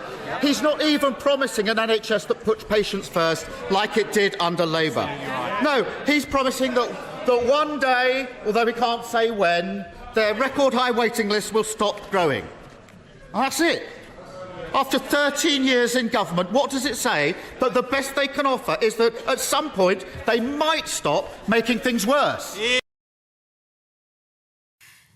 Conservative MP Andrew Bridgen has had the whip removed with immediate effect following his criticism of the COVID vaccine, comparing it to the Holocaust. The Chief Whip, Simon Hart, says Mr Bridgen has crossed the line, causing great offence in the process. He says misinformation about the vaccine causes harm and costs lives. All outbound flights in the US have been grounded after a mass computer outage. If you're watching on television, here's a live shot of all the grounded flights at LaGuardia Airport in New York. The Federal Aviation Administration says its system, which alerts pilots about essential information at airports, wasn't updating.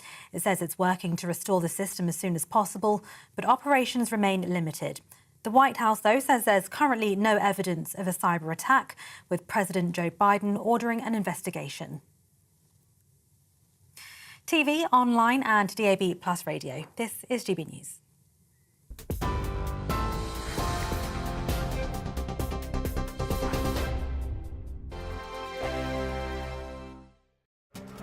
This year on GB News, we've got brand new members in the family. Join us. Across the entire United Kingdom, we cover the issues that matter to you. GB News will always stay honest, balanced and fair. We want to hear whatever is on your mind. And we don't talk down to you. The establishment had their chance. Now we're here to represent you. Britain's watching. Come join us on GB News, the People's Channel. Britain's news channel. Monday to Thursday, 9 p.m. till 11 p.m. Join me, Dan Wootton. I'll bring you the sharpest takes and hottest debates. Do you not believe in prison? I don't believe in prison. I'm completely stunned. I guarantee you there'll be no spin, no bias, no censorship. I actually was personally quite offended by it. And no reason to go to bed. So I guess they've always been quite woke. That's Dan Wootton tonight on TV, radio and online. Monday to Thursday from 9 p.m. till 11 p.m. on GB News. The People's Channel, Britain's news channel. We are GB News, and we'd like to say thank you to each and every one of you for bringing us your conversations, for helping our great nation find its voice. We are here for you on radio, television, and online, across England, Scotland, Wales, and Northern Ireland. It's not the BBC, you actually get your facts right. We are proud to be GB News, the People's Channel, Britain's news channel. I'm Mark White. As GB News Home and Security Editor, I cover those key issues that are so important to you. Our authorities, our communities doing all they can to combat violent crime. With the public services under unbearable strain, why are we still failing to control our borders? Defence, the first priority of any government, has been continually hollowed out. Can we trust our politicians to protect the armed forces? Join me, Mark White, on GB News.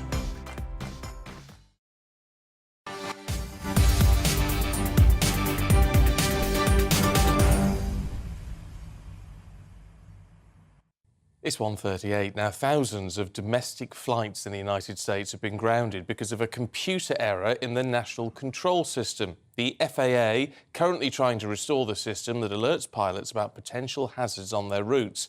Now, all airlines have been paused until at least 9:30 a.m.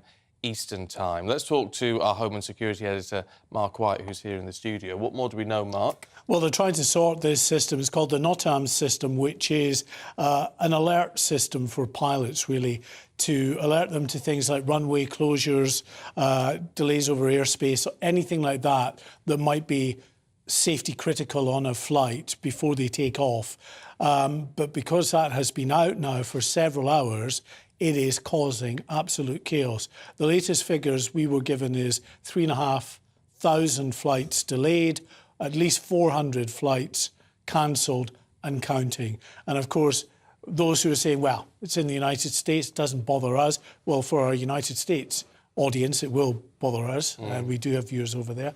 But those here in Europe, flights going from Paris, from London, many other airports are experiencing delays as well, because it's not just going to be domestic flights in the US, it will be international flights getting into that system as well that are going to be somehow affected. Now, the Reuters news agency were offering us some pictures, probably what you can see there, of LaGuardia Airport in New York.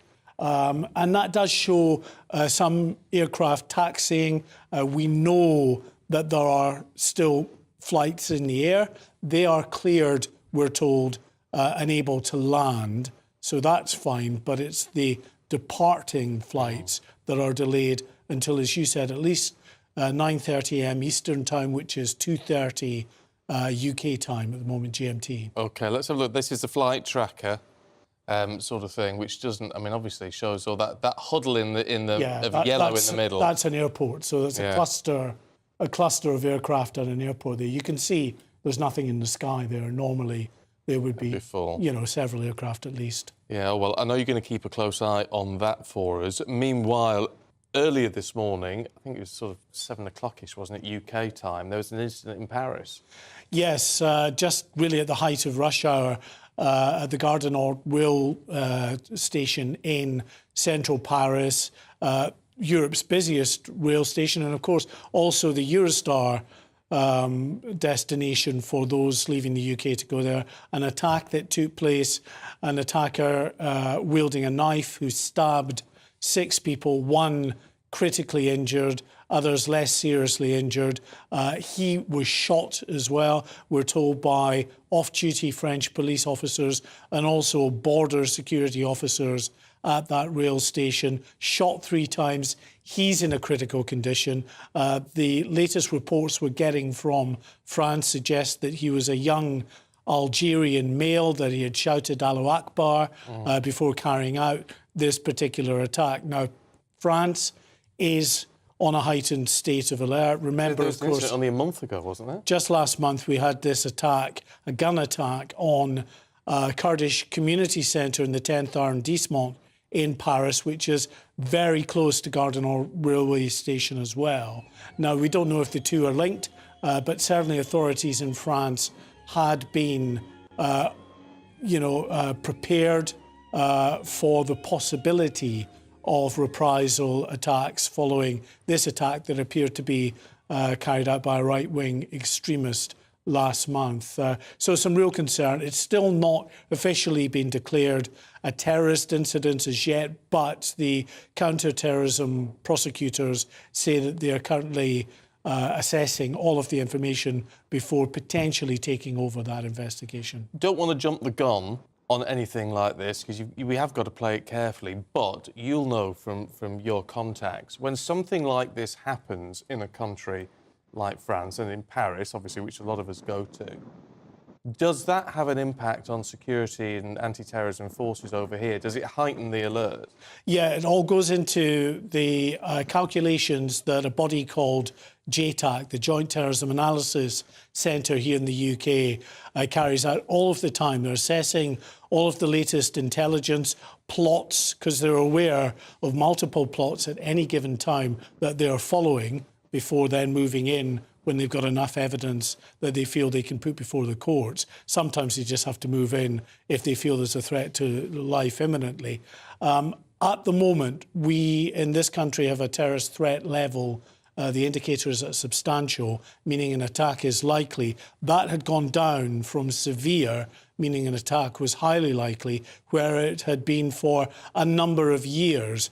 However, authorities say they don't want people to be lulled into a false sense of security. There is still a significant terrorist threat out there, and they say particularly during lockdown, lots of people susceptible to the messaging from groups like ISIS are at home, they are on the internet and potentially being radicalised by these groups.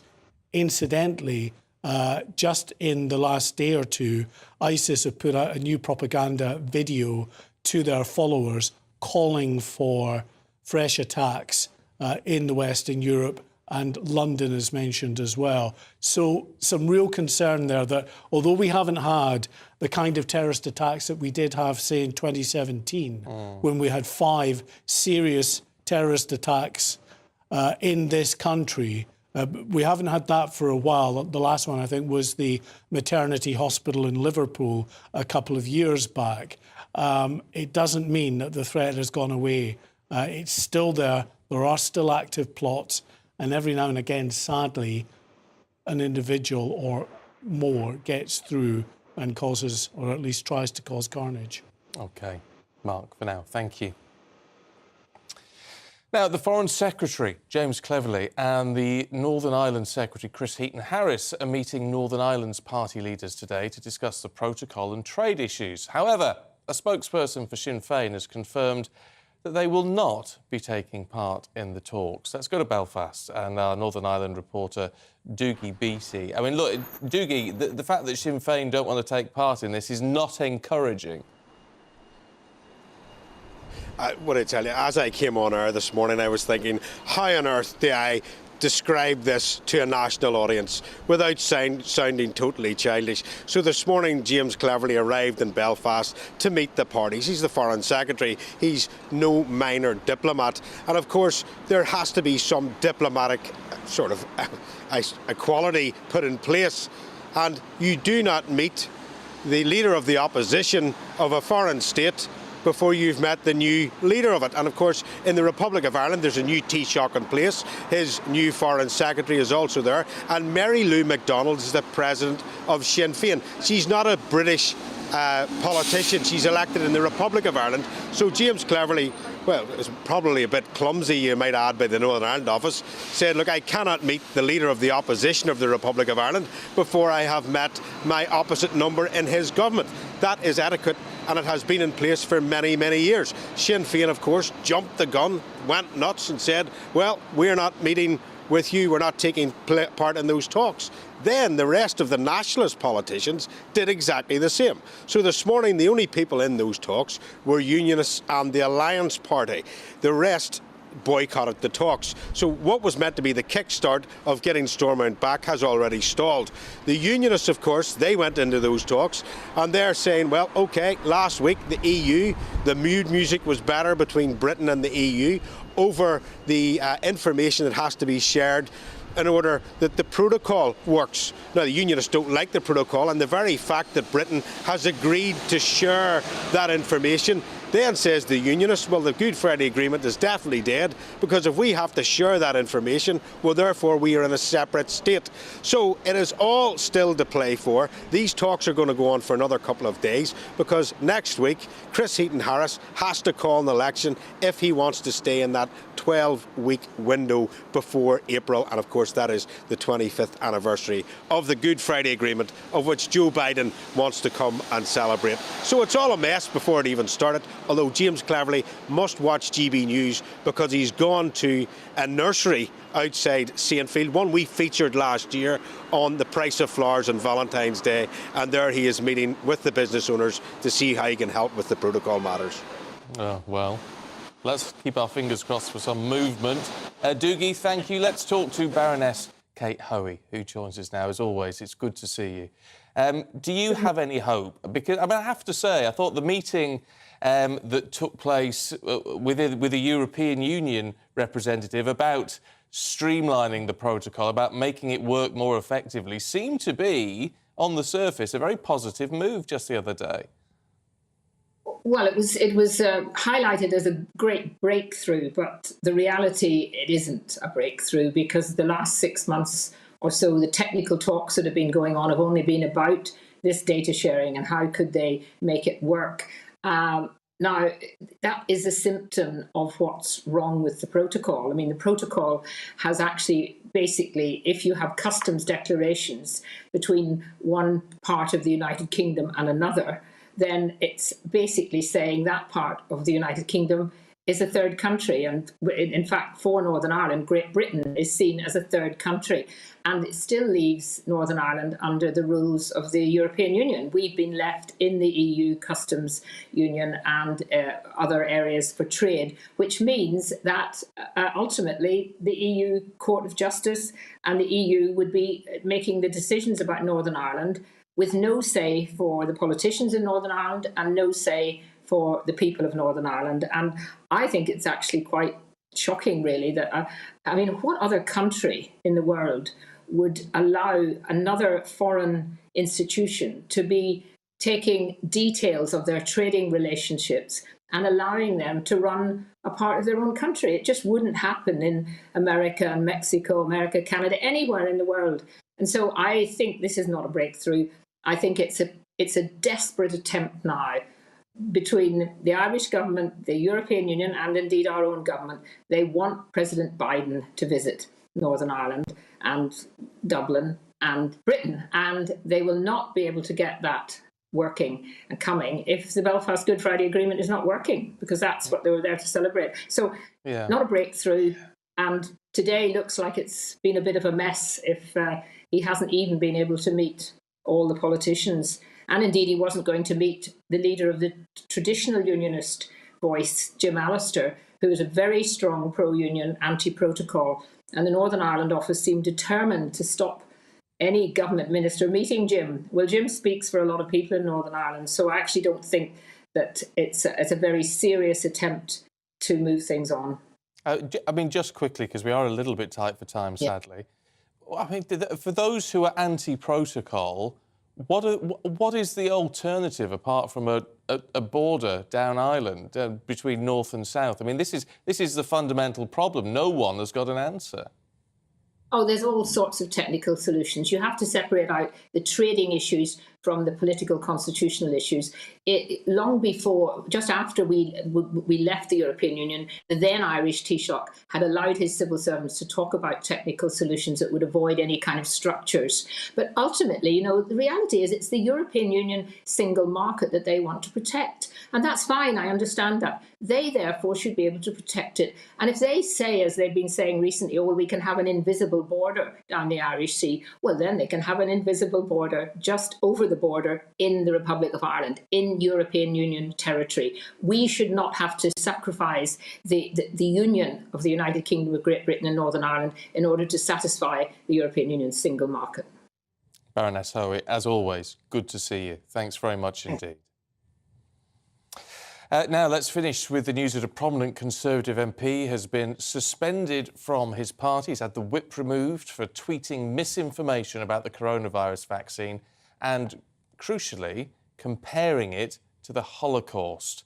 Now, that's the problem, really. In a series of tweets that remain undeleted, Andrew Bridgen said, without any credible evidence, that the COVID vaccines had caused harms. This is the tweet comparing the vaccine to the Holocaust. As people say, he's quoting a consultant cardiologist, but nevertheless, should he have said it in the first place? Should he have repeated it in the way he has? The Chief Whip, Simon Hart, said the nation should be very proud of what has been achieved through the vaccine programme. It's the best defence against COVID that we have. Let's talk to our political correspondent, Tom Harwood. It was fascinating during PMQs that this was raised by Matt Hancock, but absolutely condemned by the Prime Minister. It certainly was, although there was a bit of confusion this morning when this tweet was first tweeted out at just before 9 a.m. this morning. Firstly, it sort of sat there for a little while without people paying too much notice, and it really got picked up upon when some people started to notice that comparison, really, with the Holocaust, of the United Kingdom's successful vaccine rollout, one of the great successes of the Boris Johnson government, being criticised by one of the Conservatives' own members, one of their own MPs. And so some Conservative MPs then looked to put looked at this message and thought that it was wrong. The former Levelling Up Secretary, Simon Clarke, said it was disgraceful. Sajid Javid, the former Health Secretary, condemned it as well. And then, of course, a little later, during Prime Minister's questions, Matt Hancock stood up as well. But that was after Andrew Bridgen was suspended. The sequence of events that took place this morning were relatively fast when it comes to a Westminster timescale. But I was on the phone to a number of different departments of government, really. First, to a spokesperson for the Prime Minister, who said that this was a matter for the Whip's office. The Whips weren't picking up their phones, so I then got on to the Conservative campaign headquarters, who put out a fairly nondescript statement. And it wasn't until a little bit later that finally the decision came from the Whip's office that the Whip should be suspended. This, I understand, was a decision of the Chief Whip, Simon Hart, rather than a decision of the Prime Minister. Whipping matters are operationally independent. But let's have a little listen to what the former Health Secretary, Matt Hancock, had to say in Prime Minister's questions earlier today. Does the Prime Minister agree with me that the disgusting anti-Semitic, anti-vax conspiracy theories that have been promulgated online this morning are not only deeply offensive but anti-scientific and have no place in this House or in our wider society? Prime Minister. Well, can I join with my right honourable friend in completely condemning those types of comments that we saw this morning in the strongest possible terms? Obviously, it is utterly unacceptable to make linkages and use language like that, and I'm determined that the scourge of anti-Semitism is eradicated. It has absolutely no place in our society, and I know that the previous few years have been challenging for the Jewish community, and I never want them to experience anything like that ever again. The Prime Minister there linking that anti-vax conspiracy also with anti-Semitism, something that has been a bit of a point of contention. I asked the Leader of the Opposition's spokesperson about this affair just after Prime Minister's questions, and Sir Keir Starmer's spokesman said this, that the suspension was the right thing to do, clearly overdue in terms of the way in which Andrew Bridgen had been whipping up anti-vax conspiracies for some time now. Indeed, the Labour Party leader's spokesman added that it is regrettable that the Prime Minister hasn't acted sooner to send a clear signal that this behaviour is unacceptable. The question, however, as to whether or not this tweet was anti-Semitic was more of an equivocal one, however, with the Leader of the Opposition's leader's spokesman saying that his interpretation of the one-word reference to the Holocaust is that it would not meet the definition of anti-Semitism, although it was clearly unacceptable.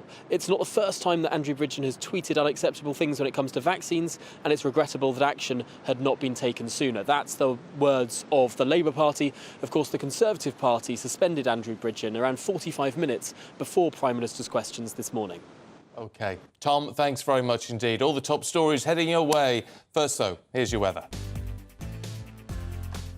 Hello, I'm Aidan McGivern from the Met Office. There will be some bright or sunny spells today, especially in the east of the UK, but more rain on the way for many in the form of showers or longer spells of rain, mostly affecting western areas. We've got this strong westerly airflow at the moment. The strongest of the winds that we saw across the north of Scotland overnight are easing. The isobars opening out a little, but it stays blustery across the UK through the day, and that wind will bring in further heavy showers, hail, thunder a possibility, and some of the showers merging to form longer spells of rain, especially for parts of Wales and the southwest, and then into central England by the end of the afternoon. Best of any brighter spells will be towards the east, but even here there'll be some showers. And temperatures back to around average, 8 or 9 generally across England and Wales, 5 or 6 or 7 for Scotland and Northern Ireland. Into the evening, the rain ramps up again, and the wind across Wales and the southwest in particular, and around southwestern shores, coastal gales at 60 mile/hour wind gusts. A calmer and clearer night for northern Scotland, where a frost will form -3 or -4 in some sheltered glens, and a bright start for northern Scotland, some showers in the far north here. But elsewhere, a lot of cloud and further outbreaks of rain for Northern Ireland, as well as western Scotland through the morning, and Wales and the southwest. concerns here because of the large amount of rain falling on saturated ground, especially for Brecon Beacons and Exmoor. Now, the rain will move through, followed by showers. It's a mild but blustery day in the south. Temperatures closer to average further north, and the rain, as it pushes into central Scotland, will fall as snow above 400 metres, perhaps affecting some higher routes. So it's cold for parts of Scotland, and increasingly so heading into Thursday night. Milder further south, but all areas turning colder into the weekend with further heavy showers, but also some sunny spells.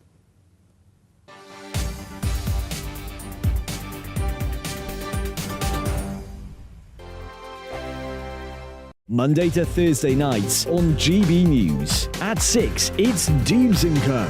7 o'clock, Farage. At 8, join Mark Stein. And at 9, Dan Wootton Tonight, followed by Headliners. On TV, radio and online. This is GB News. We are GB News, the People's Channel. Why not take us home with you by visiting the GB News shop at gbnews.store. You'll find all the official merchandise, a really good present actually for yourself, your friends or your family. We ship across the UK mainland at no extra cost. GB News, the People's Channel. Here on GB News Live, we'll be keeping you in the picture, finding out what's happening across the country and finding out why it matters to you. We'll have the facts fast with our team of reporters and specialist correspondents. Wherever it's happening, we'll be there from 12 noon on TV, radio and online. GB News, the People's Channel, Britain's news channel.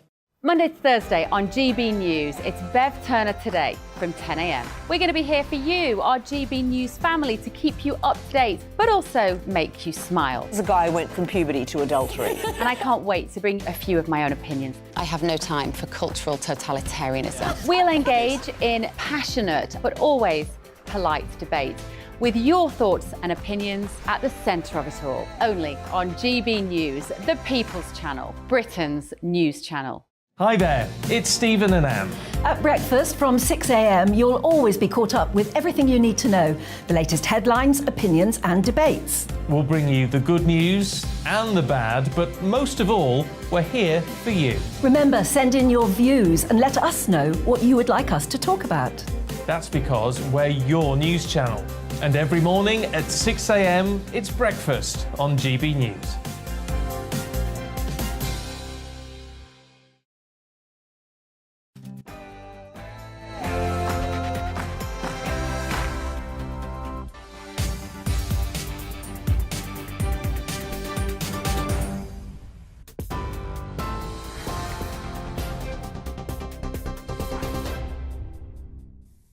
Good afternoon, it's 1 minute past 2. I'm Tatiana Sanchez in the GB newsroom. NHS waiting times and strikes dominated the first PMQs of this year, with Labour claiming the government has gone from clapping the nurses to sacking the nurses. The Prime Minister quizzed the opposition leader on why he wasn't supporting the government's minimum safety legislation during industrial action. But Sir Keir Starmer responded, saying if Rishi Sunak had negotiated with NHS workers, they wouldn't be on strike, accusing him of choosing to prolong misery. It comes as up to 25,000 ambulance workers across England and Wales are striking today over pay. Mr Sunak says minimum service levels for key services shouldn't be controversial. Now, people not knowing whether when they call 999 they will get the treatment that they need. Now, Mr Speaker, in Australia and Canada and the US, they ban strikes on blue light services. We're not doing that. All we're saying is that in these emergency services, patients should be able to rely on a basic level of life-saving care. Why is he against that, Mr Speaker? Well, the Labour leader, Sir Keir Starmer, claimed the Prime Minister is full of empty promises. He's not promising that people would get to see a doctor in a few days, like they did under Labour. He's not promising that cancer patients would get urgent treatment, as they did under Labour. He's not even promising an NHS that puts patients first, like it did under Labour. No, he's promising that one day, although we can't say when, their record-high waiting list will stop growing. And that's it. After 13 years in government, what does it say? That the best they can offer is that at some point they might stop making things worse. Conservative MP Andrew Bridgen has had the whip removed with immediate effect following his criticism of the COVID vaccine, comparing it to the Holocaust. The Chief Whip, Simon Hart, says Mr Bridgen has crossed a line, causing great offence in the process. He says misinformation about the vaccine causes harm and costs lives. The Prime Minister said the comments were utterly unacceptable. I join with my right honourable friend in completely condemning those types of comments that we saw this morning in the strongest possible terms. Obviously, it is utterly unacceptable to make linkages and use language like that, and I'm determined that the scourge of anti-Semitism is eradicated. It has absolutely no place in our society, and I know that the previous few years have been challenging for the Jewish community, and I never want them to experience anything like that ever again. Meanwhile, a rail union has warned its dispute is further away from being resolved than when it started last year. Trade union leaders have appeared before the Commons amid the ongoing strikes. The ASLEF General Secretary told the Transport Select Committee that on a scale of 1 to 10, the resolution of the situation was at 0. The RMT's General Secretary Mick Lynch has told MPs the government is attempting to lower the wages of working people. He also says he doesn't know if his members will accept profound changes to the rail industry. Under their current proposals, which are sponsored and put forward by the Department for Transport, there will be no ticket offices. And the last version of the offer that we had from the talks, there will be no guards either. So these are very stark choices. Plus they want to dilute all of our contractual terms and conditions virtually. So it's a very strong challenge for us. Elsewhere in the country, teachers in Scotland have thanked parents for supporting their continued strike action. A national parent forum has found that 80% of parents have backed the walkout over pay. Secondary schools across Scotland are closed today following primary schools being shut yesterday. Talks have failed to come to a solution, with the Scottish Teaching Union demanding a 10% pay increase, but being offered only 5%.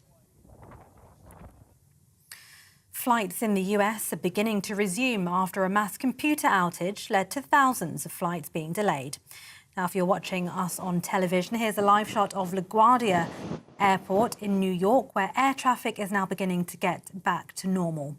The Federation Aviation Administration system says its system, which alerts pilots about essential information at airports, wasn't updating. The White House says there's currently no evidence of a cyber attack, with President Joe Biden ordering an investigation. 6 people, including a police officer, have been attacked at the Gare du Nord train station in Paris by a man with a knife, leaving one person with major injuries. Police secured the area following the incident, which happened at around 6:45 local time this morning. Officers say the attacker was shot several times by police and taken to hospital with life-threatening injuries. The motivation is still unknown. And the Foreign Secretary says post-Brexit trading issues that undermine Northern Ireland's place in the UK must be addressed. James Cleverly is meeting with Northern Ireland's party leaders in Belfast today to discuss the impact of the Northern Ireland Protocol. Mr Cleverly, along with the Northern Ireland Secretary Chris Heaton, will also speak about the stalemate with instalment. This is GB News. We'll bring you more news as it happens. Now, Stephen, it is back to you.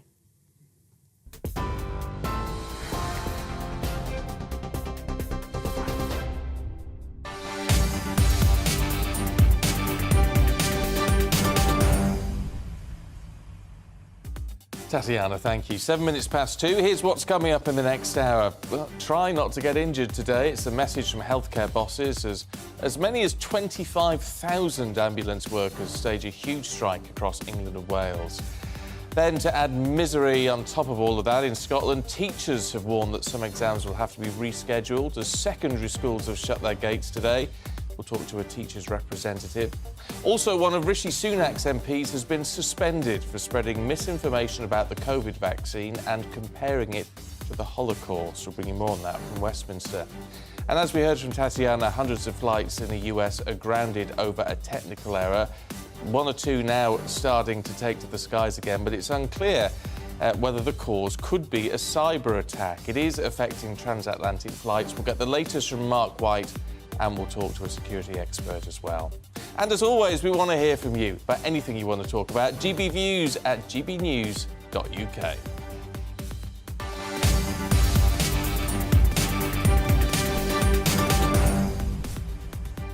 So, as many as 20,000 paramedics and ambulance support staff have walked out today. It's their second strike this winter. The unions, the GMB and Unison, want higher wages, partly down to inflation, and to help fill vacancies in the workforce. And they've got more strike action planned in the future.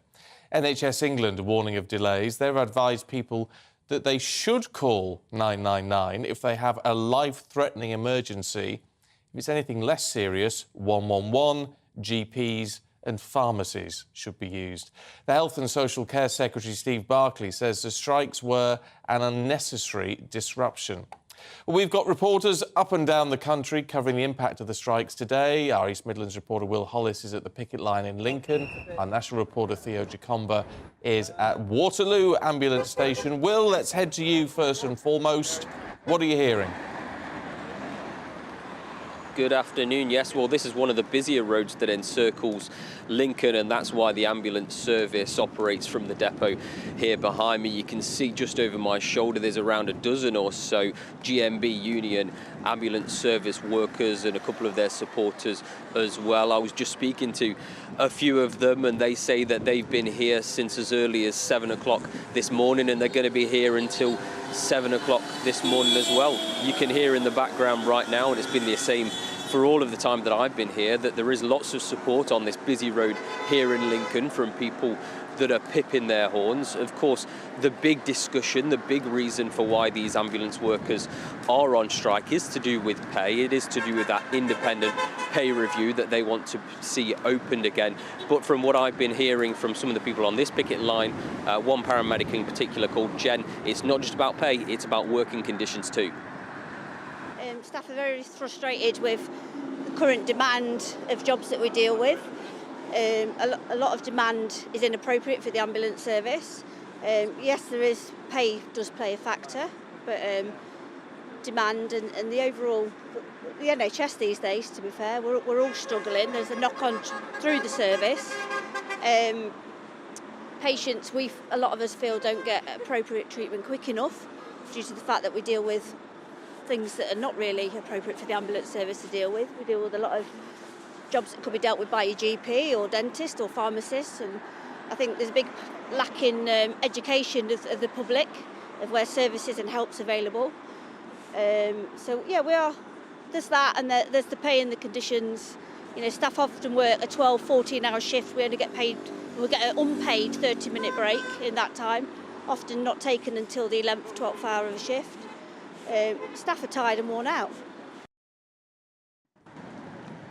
Yes, well, emergency, life-threatening situations, cardiac arrests are being answered to. In a few moments behind me ago, the people that were on the picket line moved to one side. One of them jumped in an ambulance and they raced off down this road. I asked them what that was for, and they said it was a cardiac arrest. So certainly the most serious of incidences are being responded to today by ambulance services.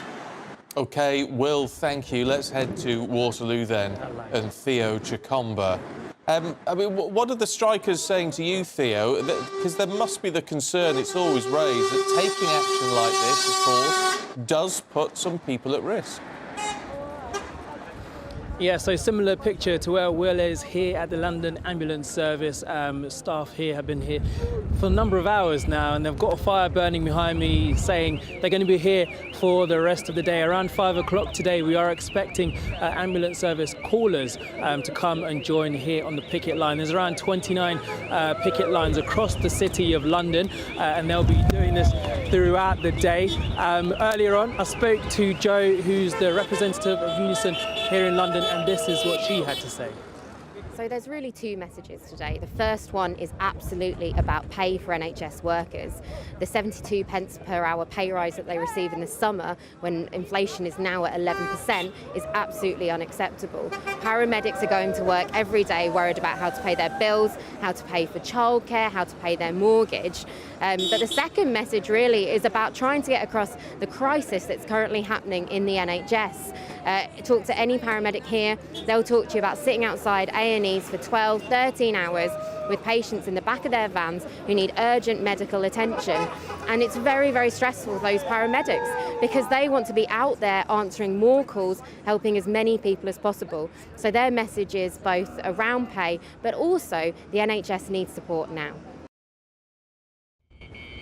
It's also worth mentioning that this is a working picket line, so at any point these ambulance workers will be off. The paramedics will be treating patients wherever they need to go across the city, so they'll be doing that. So it's not just a case that they're here throughout the day and leaving people without any support. So those with critical incidents, they will be attended to.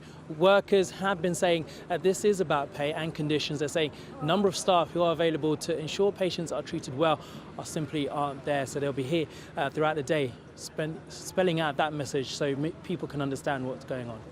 OK, Theo and Will, thank you both very much indeed. So, it all raises the question, how have we got to the point where NHS workers feel as though they have no choice but to strike? We know it's, they're not a group of people who strike willingly. Patient care is very important to them, so why are they doing it? Well, let's talk to Dr. Samutri Chakraborty, who's an NHS GP and clinical lead primary care physician. Good to see you. Do you understand that? I mean, you're fully aware of the pressures that people are under, but do you understand why strike action has seemed like a last resort that has to be taken? Yeah, if you see the continuous budget cut, which has led to a condition which is dangerous. We all are working day and night, but still we are feeling the pressure and we all have reached the capacity. I do not believe that these strikes are only for pay. It's pay definitely is a major factor, but mental stress is playing such an important role here. All the NHS workers across the spectrum are overworked, underpaid, and overstressed. 400 NHS workers are leaving per week as per national data. So we are at the moment, the vacancy in NHS is around 130,000. So the most important thing here is the mental stress. Then comes the pay. Yes, there has been no real-time pay increase for doctors, for paramedics, for nurses. So it's a combination of factors. It's multifactorial. Then that without strike, I mean, because this must have been raised before. I mean, we've talked about, certainly junior doctors being under a lot of pressure and things we've talked about for decades. Is there a sense then that no matter how much people talk about it, unless you take direct action, nobody is actually listening? Yeah, I would not exactly talk about one particular section of the healthcare workers staff like junior doctor or paramedics. But yes, it is in general a feeling that we have reached the capacity. NHS workers have reached the capacity. They are seeing dangerous things happening in front of them. As a healthcare worker, as a doctor, as a paramedic, or as a nurse, or anyone working in the healthcare sector, do not want any harm to happen to their patient. But at the same time, they can work up to their capacity only. And they have reached the capacity. And they are not getting enough support for their mental health, for their economical health. They are not getting enough support. And at the same time, they are seeing their patients suffering day and night in front of their eyes. So these strikes are actually very desperate call for help. We need help. We need political will across the political spectrum. And I believe I'm an optimistic doctor. I believe things can be changed even now. We are proud of our NHS and things can be fixed. And probably these strikes are not only industrial actions. Actually, these are desperate cries for help. But the problem, therefore, that these people face and that the NHS as a whole faces is that, as you say, money might not be the primary factor, but it will be the settling factor. It'll be a negotiation on pay which gets people back into work. But that in and of itself isn't going to solve the problem, is it? No, it's not only the money. So we need to work on it. That there should be a full scale policy here. So that's why I say that we need policymakers to be involved, and we need a political will across the political spectrum. This is not the time to fight on party politics and PMQs and coming with some pothole fulfilling thing. Like if a road has got plenty of potholes, you just don't go and cover one or two potholes. You repair the whole road. So if you see the history of NHS, till 2017, we were ranked the #1 healthcare system in the world. In 2021, we have come down to number 4. And if someone does a survey now, I do not know where we stand. So it's a holistic situation is needed. But these people who are going on strike, they have asked for help again and again and again. And now when they have reached their capacity and they're not seeing any other way out, I believe that's what prompted them. Every day they're asking for government to listen to them. Even today at 9 a.m., our health secretary had a meeting scheduled with the senior doctors, but he cancelled it at the last moment. The doctors came to the meeting postponing or cancelling their other appointments, and the meeting was cancelled at the last moment by health secretary's team, and no future date has been given till now. So the doctors and the paramedics and across the spectrum and the nurses, they're not getting the response which they are expecting because they're working under immense stress. Yeah, look, you raised some really valid points. Dr. Chakraborty, really good to see you. Thank you very much indeed. I'm sure that sparked some thoughts, you watching and listening at home, because, I mean, they're really valid points from someone who knows the service inside out. And interestingly, the call, as Dr. Chakraborty made, to say, don't make this party political, it needs a cross-party solution to fix the NHS, which would take years. Don't get me wrong, it's a years-long project to do that. But perhaps parties do need to come together, take it out of politics or the normal political toing and froing to actually make some fundamental changes to the NHS to make sure that people are not pushed over capacity and not sacrificing patient care as a result of what they're seeing as shortfalls and shortcomings within the system. It's a really interesting perspective. If you've got a thought, gbviews@gbnews.uk. It's not the only strike action, of course, going on, is it, at the moment within the NHS? Because some Scottish secondary schools are on strike today as well. Many have had to reschedule preliminary exams as teachers take industrial action.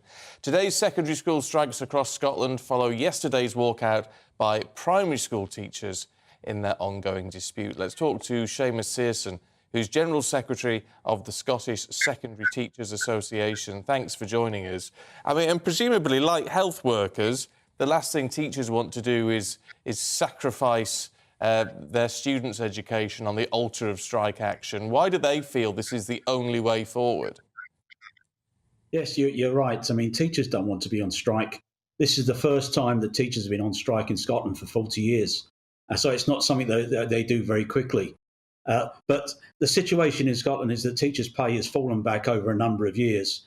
And what we're fighting for is a decent pay offer for this year, but also trying to retain and recruit teachers for the future. So it's not just a short-term fix. This is an effort to try and get people to come into the profession. But even more importantly, those that are already in the service don't try and look elsewhere, trying to get a decent salary. I mean, what is interesting in this, of course, is, I mean, from a nationwide perspective, this is all about dealings with the Scottish government and not the government in Westminster, isn't it, when it comes to funding for all of this? Why do you think that they're not listening to what you've got to say at the moment? Well, we've been trying to get this resolved. This is a pay settlement that should have been paid in April last year. And we had a pay offer in August of 5%, which we rejected. And since then, we haven't had a further offer. So there seems to be a lack of urgency to get it resolved. But there is an element of that, a good amount of the money that comes to Scotland comes from Westminster. So therefore, it's not just the Scottish government that we're dealing with. It's actually some of the mistakes that we made in Westminster that have cost Scotland very dearly.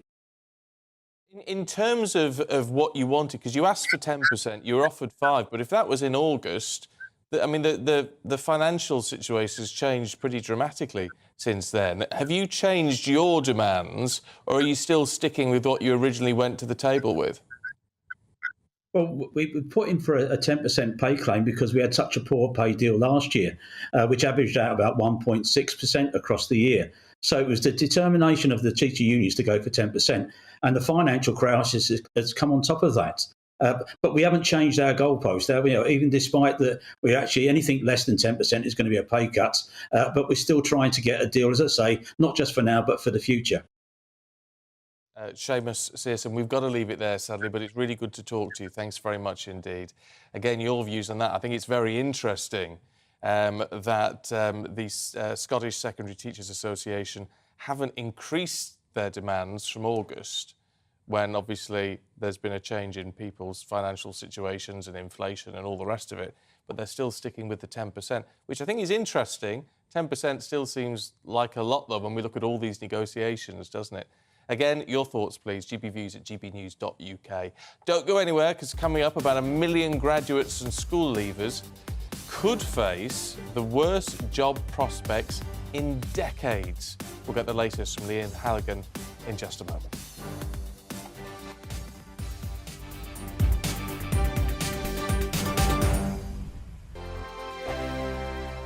Every morning from 6 o'clock, we'll wake you up with GB News Breakfast with all the stories you didn't know from the night before. So whether it's serious news, entertainment, or your own views from all over our great nation, we're here to kick off your day with a smile. The national media should be reflecting and reporting what's happening here. You will notice the northwestern accents. Whether you're with us on TV, radio, or online, every morning, it's breakfast from 6 a.m. Hope you can join us. We are GB News, right across the nation. You can get us on television, on radio, on digital. We're absolutely everywhere. Amazing! You see, amazing! You remind me of me in the European Parliament. But here's the most important bit. We are not part of the mainstream establishment. We think and speak just like you do. We are the People's Channel. Magnificent. That's really, really thoughtful. Come and join us on GB News, the People's News Channel. My name's Tom Harwood, and join me 9:30 a.m. every weekday for The Briefing, your one-stop shop for everything you need to know about what's going on in politics today. I wonder if this is a deal that might need to be like the biscuits in this factory, twice baked. Is there not an opportunity here to win out against the extremes? Tom Harwood, GB News. What are you going to do about it? Things should have been done differently, and they certainly are being done differently. Don't miss it. The Briefing with me, Tom Harwood, 9:30 Monday to Friday on GB News. Join me, Nana Akue, Saturday and Sunday afternoons on GB News.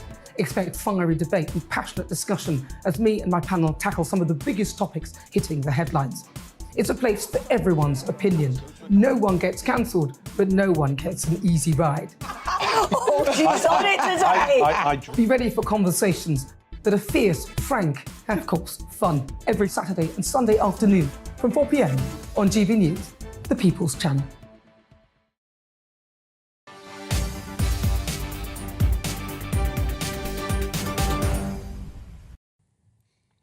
Now, earlier we heard of disruption to pupils in Scotland as teachers stage a second day of walkouts. But it's not just strikes impacting our young people. A recent report from the Institute for Fiscal Studies suggests that more than 1 million graduates and school leavers face the worst job prospects since the financial crisis of 2008. Now, with COVID lockdowns and a looming recession providing what the think tank is calling a double whammy of setbacks. Let's get more from our economics and business editor, Liam Halligan, who's on the money.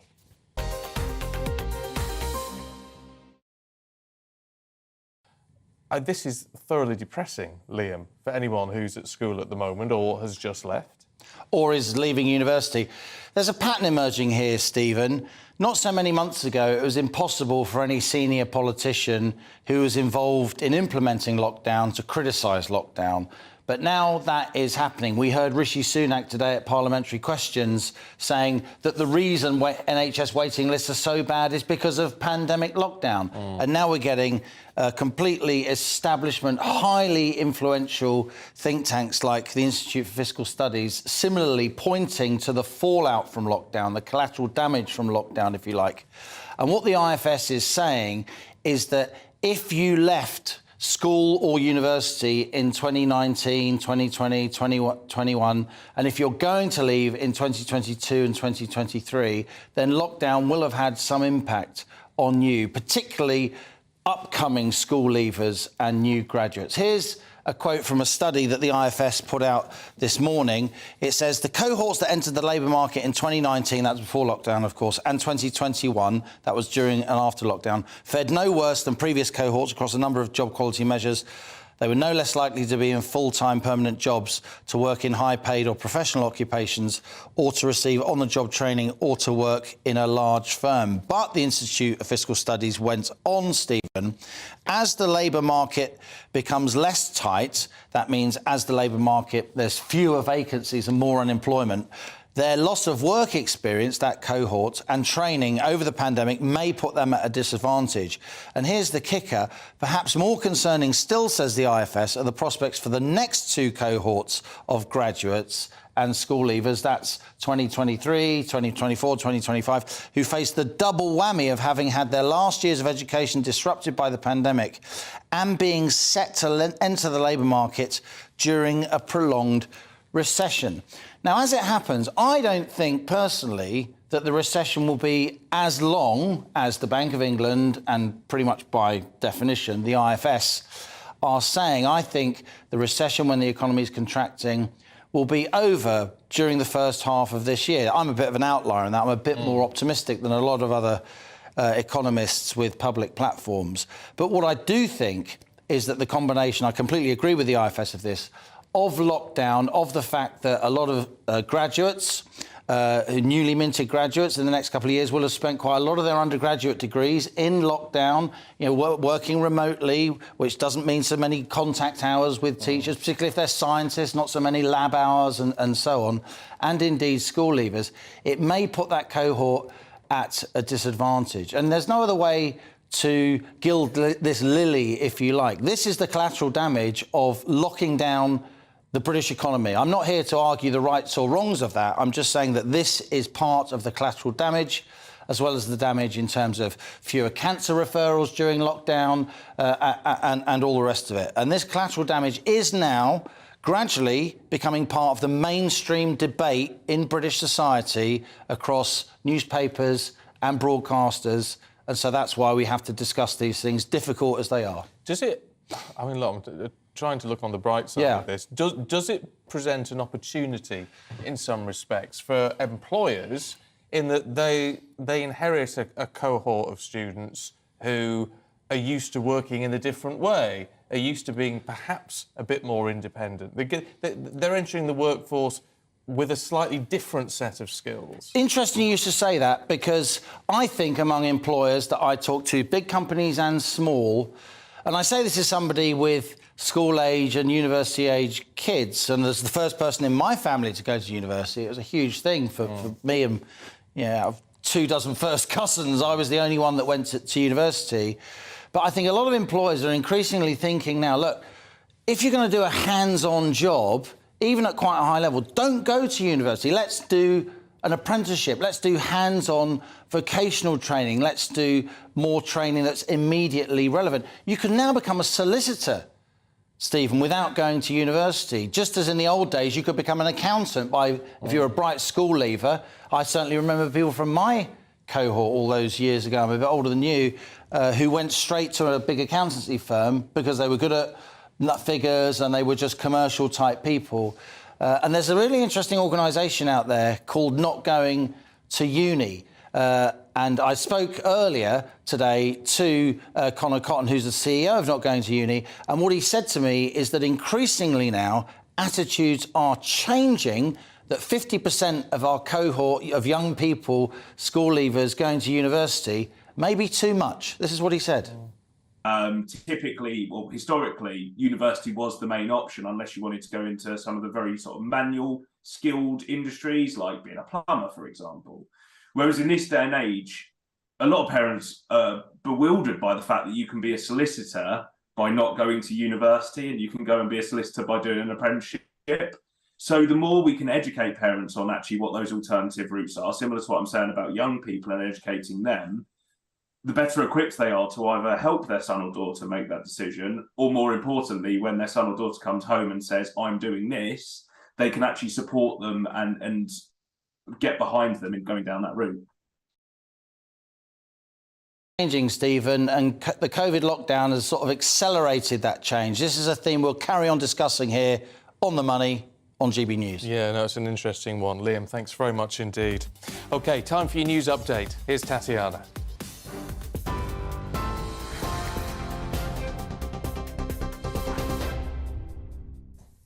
Stephen, thank you. Good afternoon. This is the latest from the GB newsroom.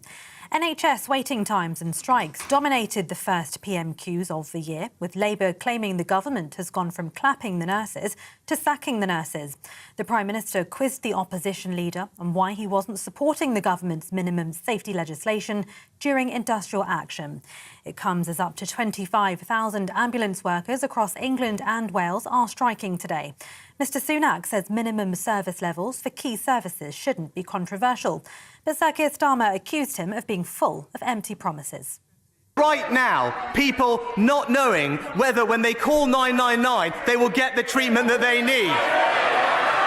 Now, Mr Speaker, in Australia and Canada and the US, they ban strikes on blue light services. We're not doing that. All we're saying is that in these emergency services, patients should be able to rely on a basic level of life-saving care. Why is he against that, Mr Speaker? He's not promising that. Conservative MP Andrew Bridgen has had the whip removed with immediate effect following his criticism of the COVID vaccine after he shared a tweet likening it to the Holocaust. The chief whip, Simon Hart, says Mr Bridgen has crossed a line causing great offence in the process. He says misinformation about the vaccine causes harm and costs lives. Flights in the US are beginning to resume after a mass computer outage led to thousands of flights being delayed. If you're watching us on television, here's a live shot of Ronald Reagan Washington Airport, where air traffic is beginning to get back to normal again.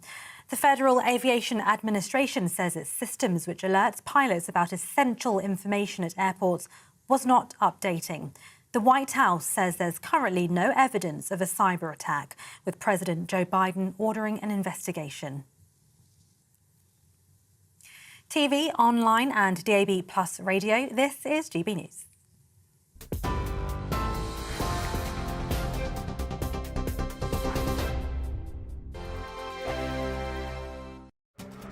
This year on GB News, we've got brand new members in the family. Join us. Across the entire United Kingdom, we cover the issues that matter to you. GB News will always stay honest, balanced and fair. We want to hear whatever is on your mind. And we don't talk down to you. The establishment had their chance. Now we're here to represent you. Britain's watching. Come join us on GB News, the People's Channel. Britain's news channel.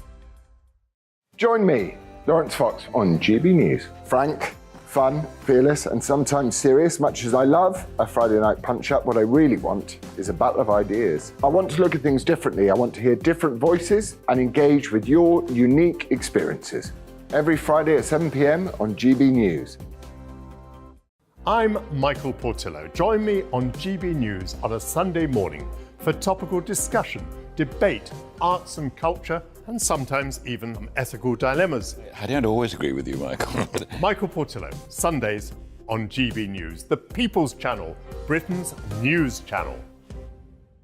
Monday to Thursday nights on GB News. At 6, it's Deebs & Co. 7 o'clock, Farage. At 8, join Mark Stein. And at 9, Dan Wootton Tonight, followed by Headliners. On TV, radio and online, this is GB News. We are GB News, the People's Channel. And right across the United Kingdom. You can find us on Sky Channel 512, Virgin Media Channel 604, Freesat Channel 216, Freeview Channel 236, and YouView Channel 236. You can also take us with you on DAB Plus Radio, with the GB News app and at the website gbnews.uk. We're absolutely everywhere. Come join us on GB News, the People's Channel, Britain's news channel.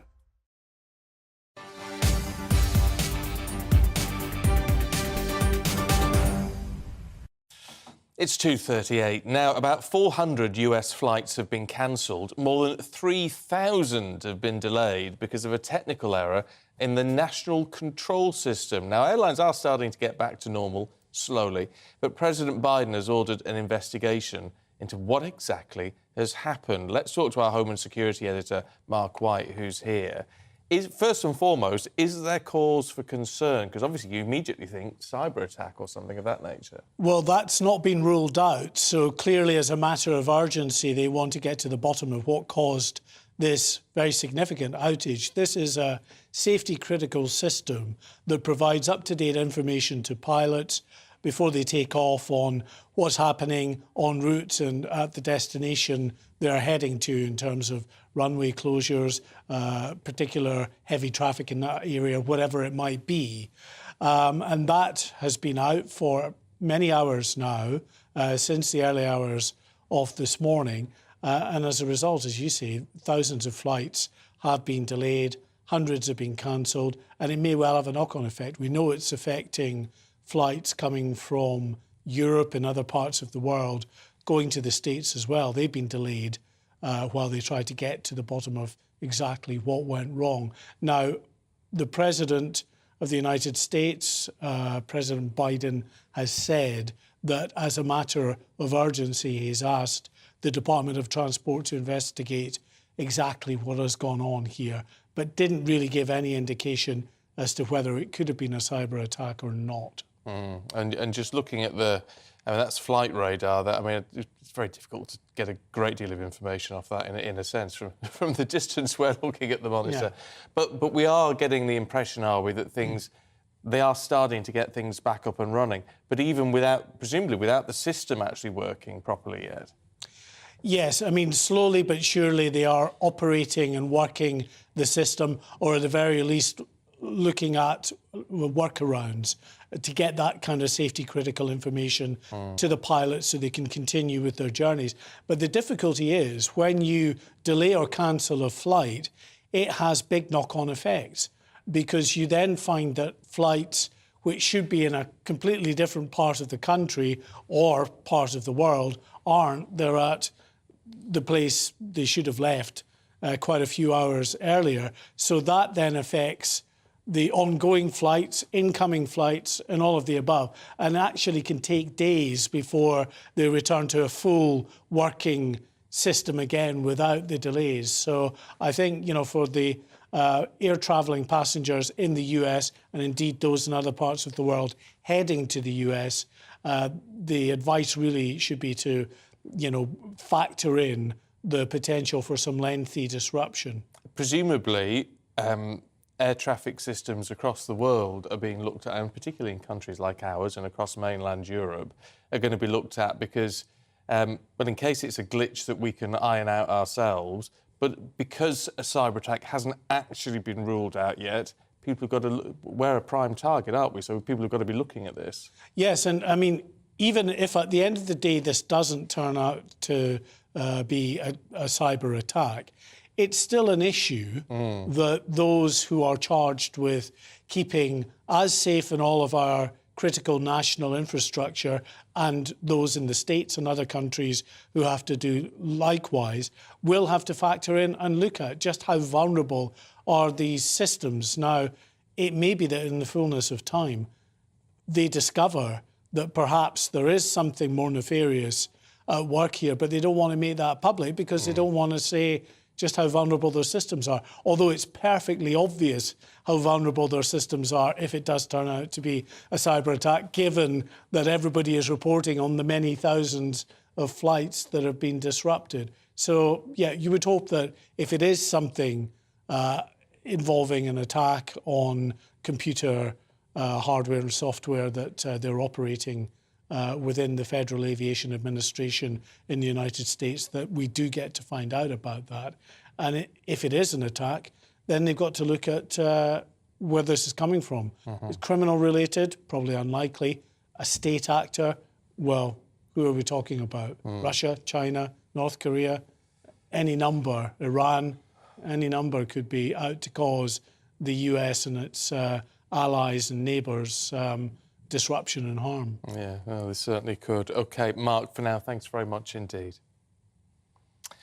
Now, new research shows that nearly 1 in 5 police officers are planning to quit within the next 2 years amid low morale and dissatisfaction over, you guessed it, pay. Well, the annual survey by the Police Federation of England and Wales, which represents more than 130,000 officers, found nearly 20% of those polled never or rarely had enough money to pay for essentials. Well, let's talk to Graham Wetton, a police commentator, author of How to Be a Police Officer, and a man who walked the beat for many years. Graham, good to see you, as always. Are you, first and foremost, 20% saying that they're looking at quitting. Are you surprised at that? No, I thought it was going to be higher. I think there's only about 30,000 officers responded to this survey. The Police Federation surveys don't tend to get a high return.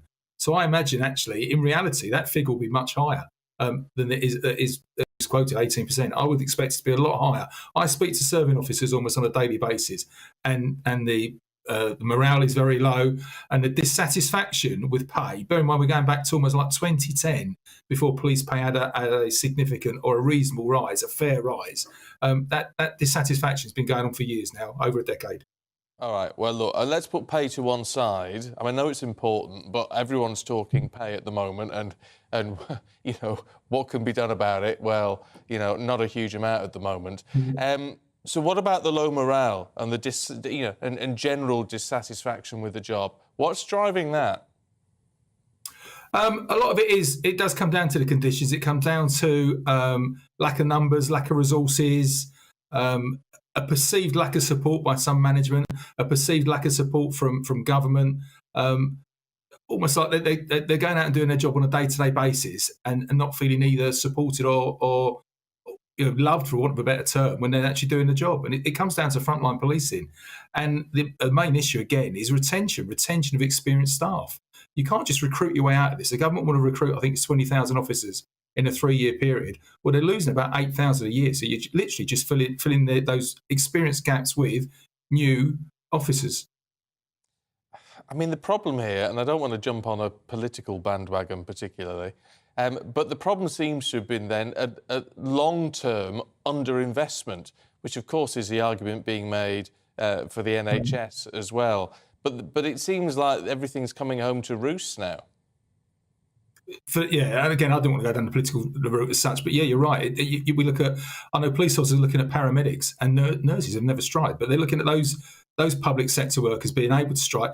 Police officers are not allowed to strike. It's illegal for them to take strike action. You can't even cause what's called disaffection in the service. You can't actually suggest almost like a work to rule. So they look at the other 999 services that can take industrial action and almost getting some resolution from it. Police officers can't do that. So they need to be treated a lot more fairly by whichever government is in place, whichever political party is in place. That always happened in my career. We had reasonable and fair pay awards almost every year of my service. That stopped about 12 years ago. So it does always come back down to having money in your pocket. But again, it comes down to actually almost feeling supported by those in power.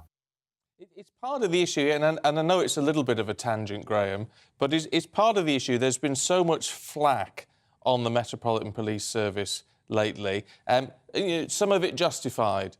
Some of it is justified. Some of these WhatsApp messages that have come out and all the rest of it, which are pretty grim. However, if there's a turning of opinion of the British public about police officers, well, that's really bad, isn't it? Because 99.9% of police officers are doing a great job and putting themselves on the line for our safety and protection. Yeah, it comes down to, you only see the negatives that are being reported. It's the minority. We keep saying this, minority of officers. It's not just one bad apple; it is a barrel. But take it in context, and not just within London, across the country. I attend the police. I'm lucky to attend the police bravery awards most years. The accounts you hear from officers every single day putting themselves on the line to protect members of the public is just astonishing. And I think the vast majority of the public do support them, but it just seems policing seems to be a very easy target. Everyone's an expert. The Home Office call it a career. They're not treating officers as being within a career. They brought in policies in the last few years about direct entry and degree entry that isn't treating policing as a career. I think that they actually want it to be almost a short-term job that somebody does, and it isn't. It has to be a vocation, as being a paramedic or a nurse's. Yeah. Look, what would you say if anyone's watching or listening now who are considering it as a career but think, well, is it going to be worth it? I mean, what would you say to them? What are the benefits of a job in the police service? Yeah, this is a head and heart thing. I mean, my heart's saying you join, and I'll join again. My head looks at the finances. You've got officers have to live miles away from where they're working, so you have to have your own transport, because you can't rely on public transport at 2 a.m. to get you home. You can't rely on public transport to get you in for an early turn at 6 a.m. I think the rewards are, you do a fantastic job. It is accepted and respected by many people. You work with a great team of people. In the vast majority, the teamwork is just astonishing. I've got lifelong friends that I know will do anything for me now from working alongside them. So the camaraderie as such, the teamwork is for me anyway, having done other bits and pieces, is beyond anything similar. So, the benefits you get from it by doing the job on a day-to-day basis can be really rewarding, but by the same token, it isn't financially rewarding. And that's what many people, I know officers that are leaving because they don't want to leave, but they have to financially go and get a job that's better paid and isn't so demanding as such. Yeah, okay. Graham, as always, it's really good to see you. Thanks very much indeed. We need our bobbies, don't we? Whether they're on the beat or elsewhere, we need police officers in this country, and they should be respected, because the vast majority are doing an amazing job. Has the government mistreated it? Does it need to be looked at in more detail again? Does there need to be a pay increase? If you've got a thought, gbviews@gbnews.uk. Right, let's lighten things up a little bit, should we? Because the 80th annual Golden Globe ceremony has taken place in Los Angeles. Now, it's a film I've heard of. The Banshees of Inisherin won 3 major prizes. I've never heard of it, including Best Comedy Actor for its star Colin Farrell. Steven Spielberg's autobiographical The Fabelmans was a big winner. Got Best Drama Film. Tinseltown stars turned out, of course, on the red carpet, despite controversy about supposed ethical lapses and a lack of diversity which blighted the event when it was last held in 2021. Well, let's get the latest from entertainment correspondent and writer Rebecca Twomey, who joins us now. Good to see you, Rebecca. First and foremost, apart from the winners and losers, let's talk about the host, because when it comes to... trying to balance out the idea of this all being whitewashed, he didn't mince his words, did he? No, they got straight to the point, and I think it was about time they did. And the host is American comedian, a stand-up comedian, Gerald Carmichael, and he straight away said, "I'll tell you why I'm here. I'm here because I'm black." Now, for those people who aren't aware of quite what the controversy was around the Golden Globes, in 2021, just days before the Golden Globes was due to be hosted, it came out that there was not one black member on the panel creating these votes, alongside the scandal of bribery, of reports of different picture houses such as Sony Pictures flying out members of the Academy into special performances by Cher to ensure that some of their films were nominated. So the Golden Globes had a lot of hard work to do. And after that scandal, certain celebrities did boycott the events. Tom Cruise famously handed back 3 of his Golden Globes, which was actually mentioned last night. Gerard did actually hold 3 of the awards and make quite a dig about Scientology, which we all know Tom Cruise is an avid follower of. Yeah, well, there's nothing like a bit of controversy to get us all talking. I'll give them that. What about the winners and losers here? Because I have to say, for my shame, I've not ever heard of the Banshees of Inisherin. Well, this is what's great sometimes about these award ceremonies, is that they can put lesser known films, not so many blockbusters on the agenda and on our radar. Now, this is actually from the Irish, and I'm sure you've heard of him, Irish playwright Martin McDonagh. So he has reunited Colin Farrell and Brendan Gleeson. They were in Bruges together, and they're now in this film. It was actually released last year, but it won Best Musical or Comedy. It is a comedy, but it's a black comedy, and it's actually looking at male friendship, male depression, and what can happen in the later years of life. It's really beautifully done. It's very emotional, and it's brilliant to see something like this winning 3 major prizes. It also won Best Actor for Colin Farrell. I think sometimes his good looks can overlook his talent, so it's quite nice that he's won. And then it also got Best Screenplay. So it's quite good that something like that, not one of these massive Avatar-style films, is actually getting an accolade. As you mentioned, The Fabelmans did really well. Spielberg got Best Director for that, and that also won Best Drama Film. Like you mentioned, it looks at a young man who falls in love with the movies after his parents take him to see the greatest show on earth. And it's looking at filmmaking in post-war America. So that one's a bit more, I think, on the kind of Hollywood, what we would expect that Spielberg might win a Golden Globe. And then another film that won quite big was Everything Everywhere All at Once. That won Best Actress to Michelle Yeoh, phenomenal actress, and her co-star, Ki-Hee Kwan, won Best Supporting Actor. So it was nice to see a bit more diversity as well within the award winners last night.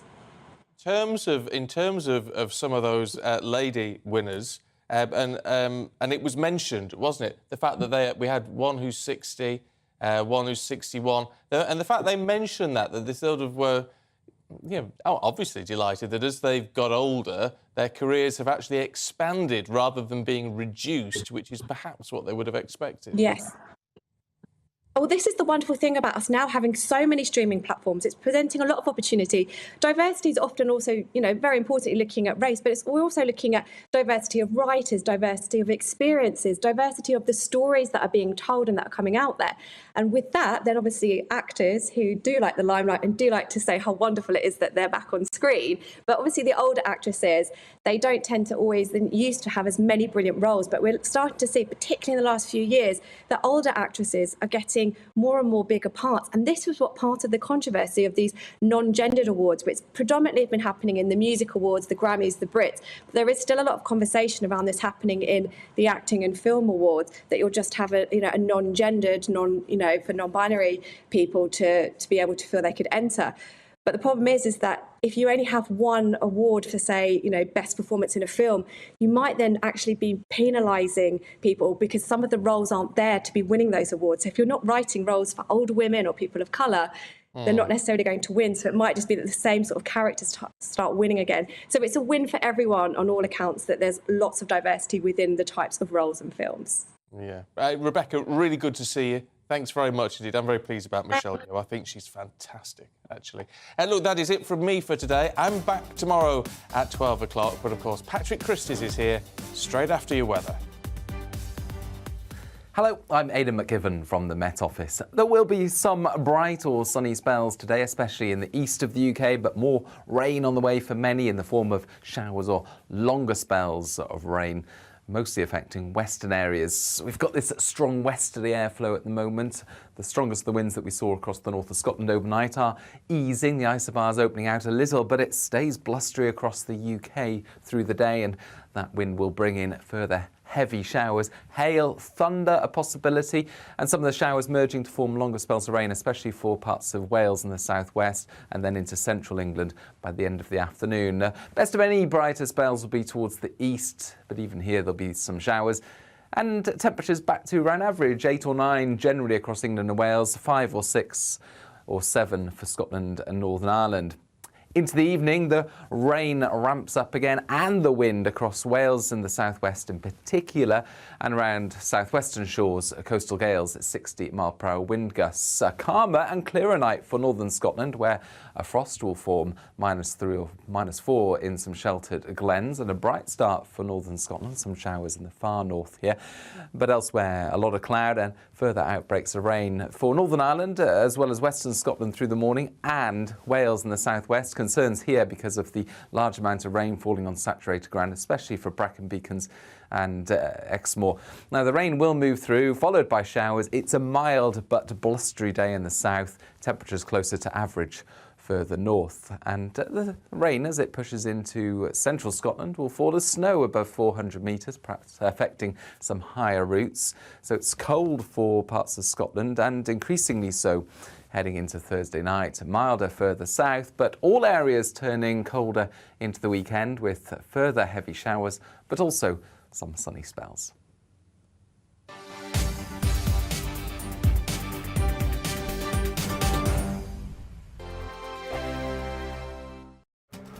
This year on GB News, we've got brand new members in the family. Join us. Across the entire United Kingdom, we cover the issues that matter to you. GB News will always stay honest, balanced and fair. We want to hear whatever is on your mind. And we don't talk down to you. The establishment had their chance. Now we're here to represent you. Britain's watching. Come join us on GB News, the People's Channel. Britain's news channel. Monday to Thursday, 9 p.m. till 11 p.m. Join me, Dan Wootton. I'll bring you the sharpest takes and hottest debates. Do you not believe in prison? I don't believe in prisons. I'm completely stunned. I guarantee you there'll be no spin, no bias, no censorship. I actually was personally quite offended by it. And no reason to go to bed. So I guess they've always been quite woke. That's Dan Wootton tonight on TV, radio and online. Monday to Thursday from 9 p.m. till 11 p.m. on GB News. The People's Channel, Britain's news channel. We are GB News, and we'd like to say thank you to each and every one of you for bringing us your conversations, for helping our great nation find its voice. We are here for you on radio, television, and online, across England, Scotland, Wales.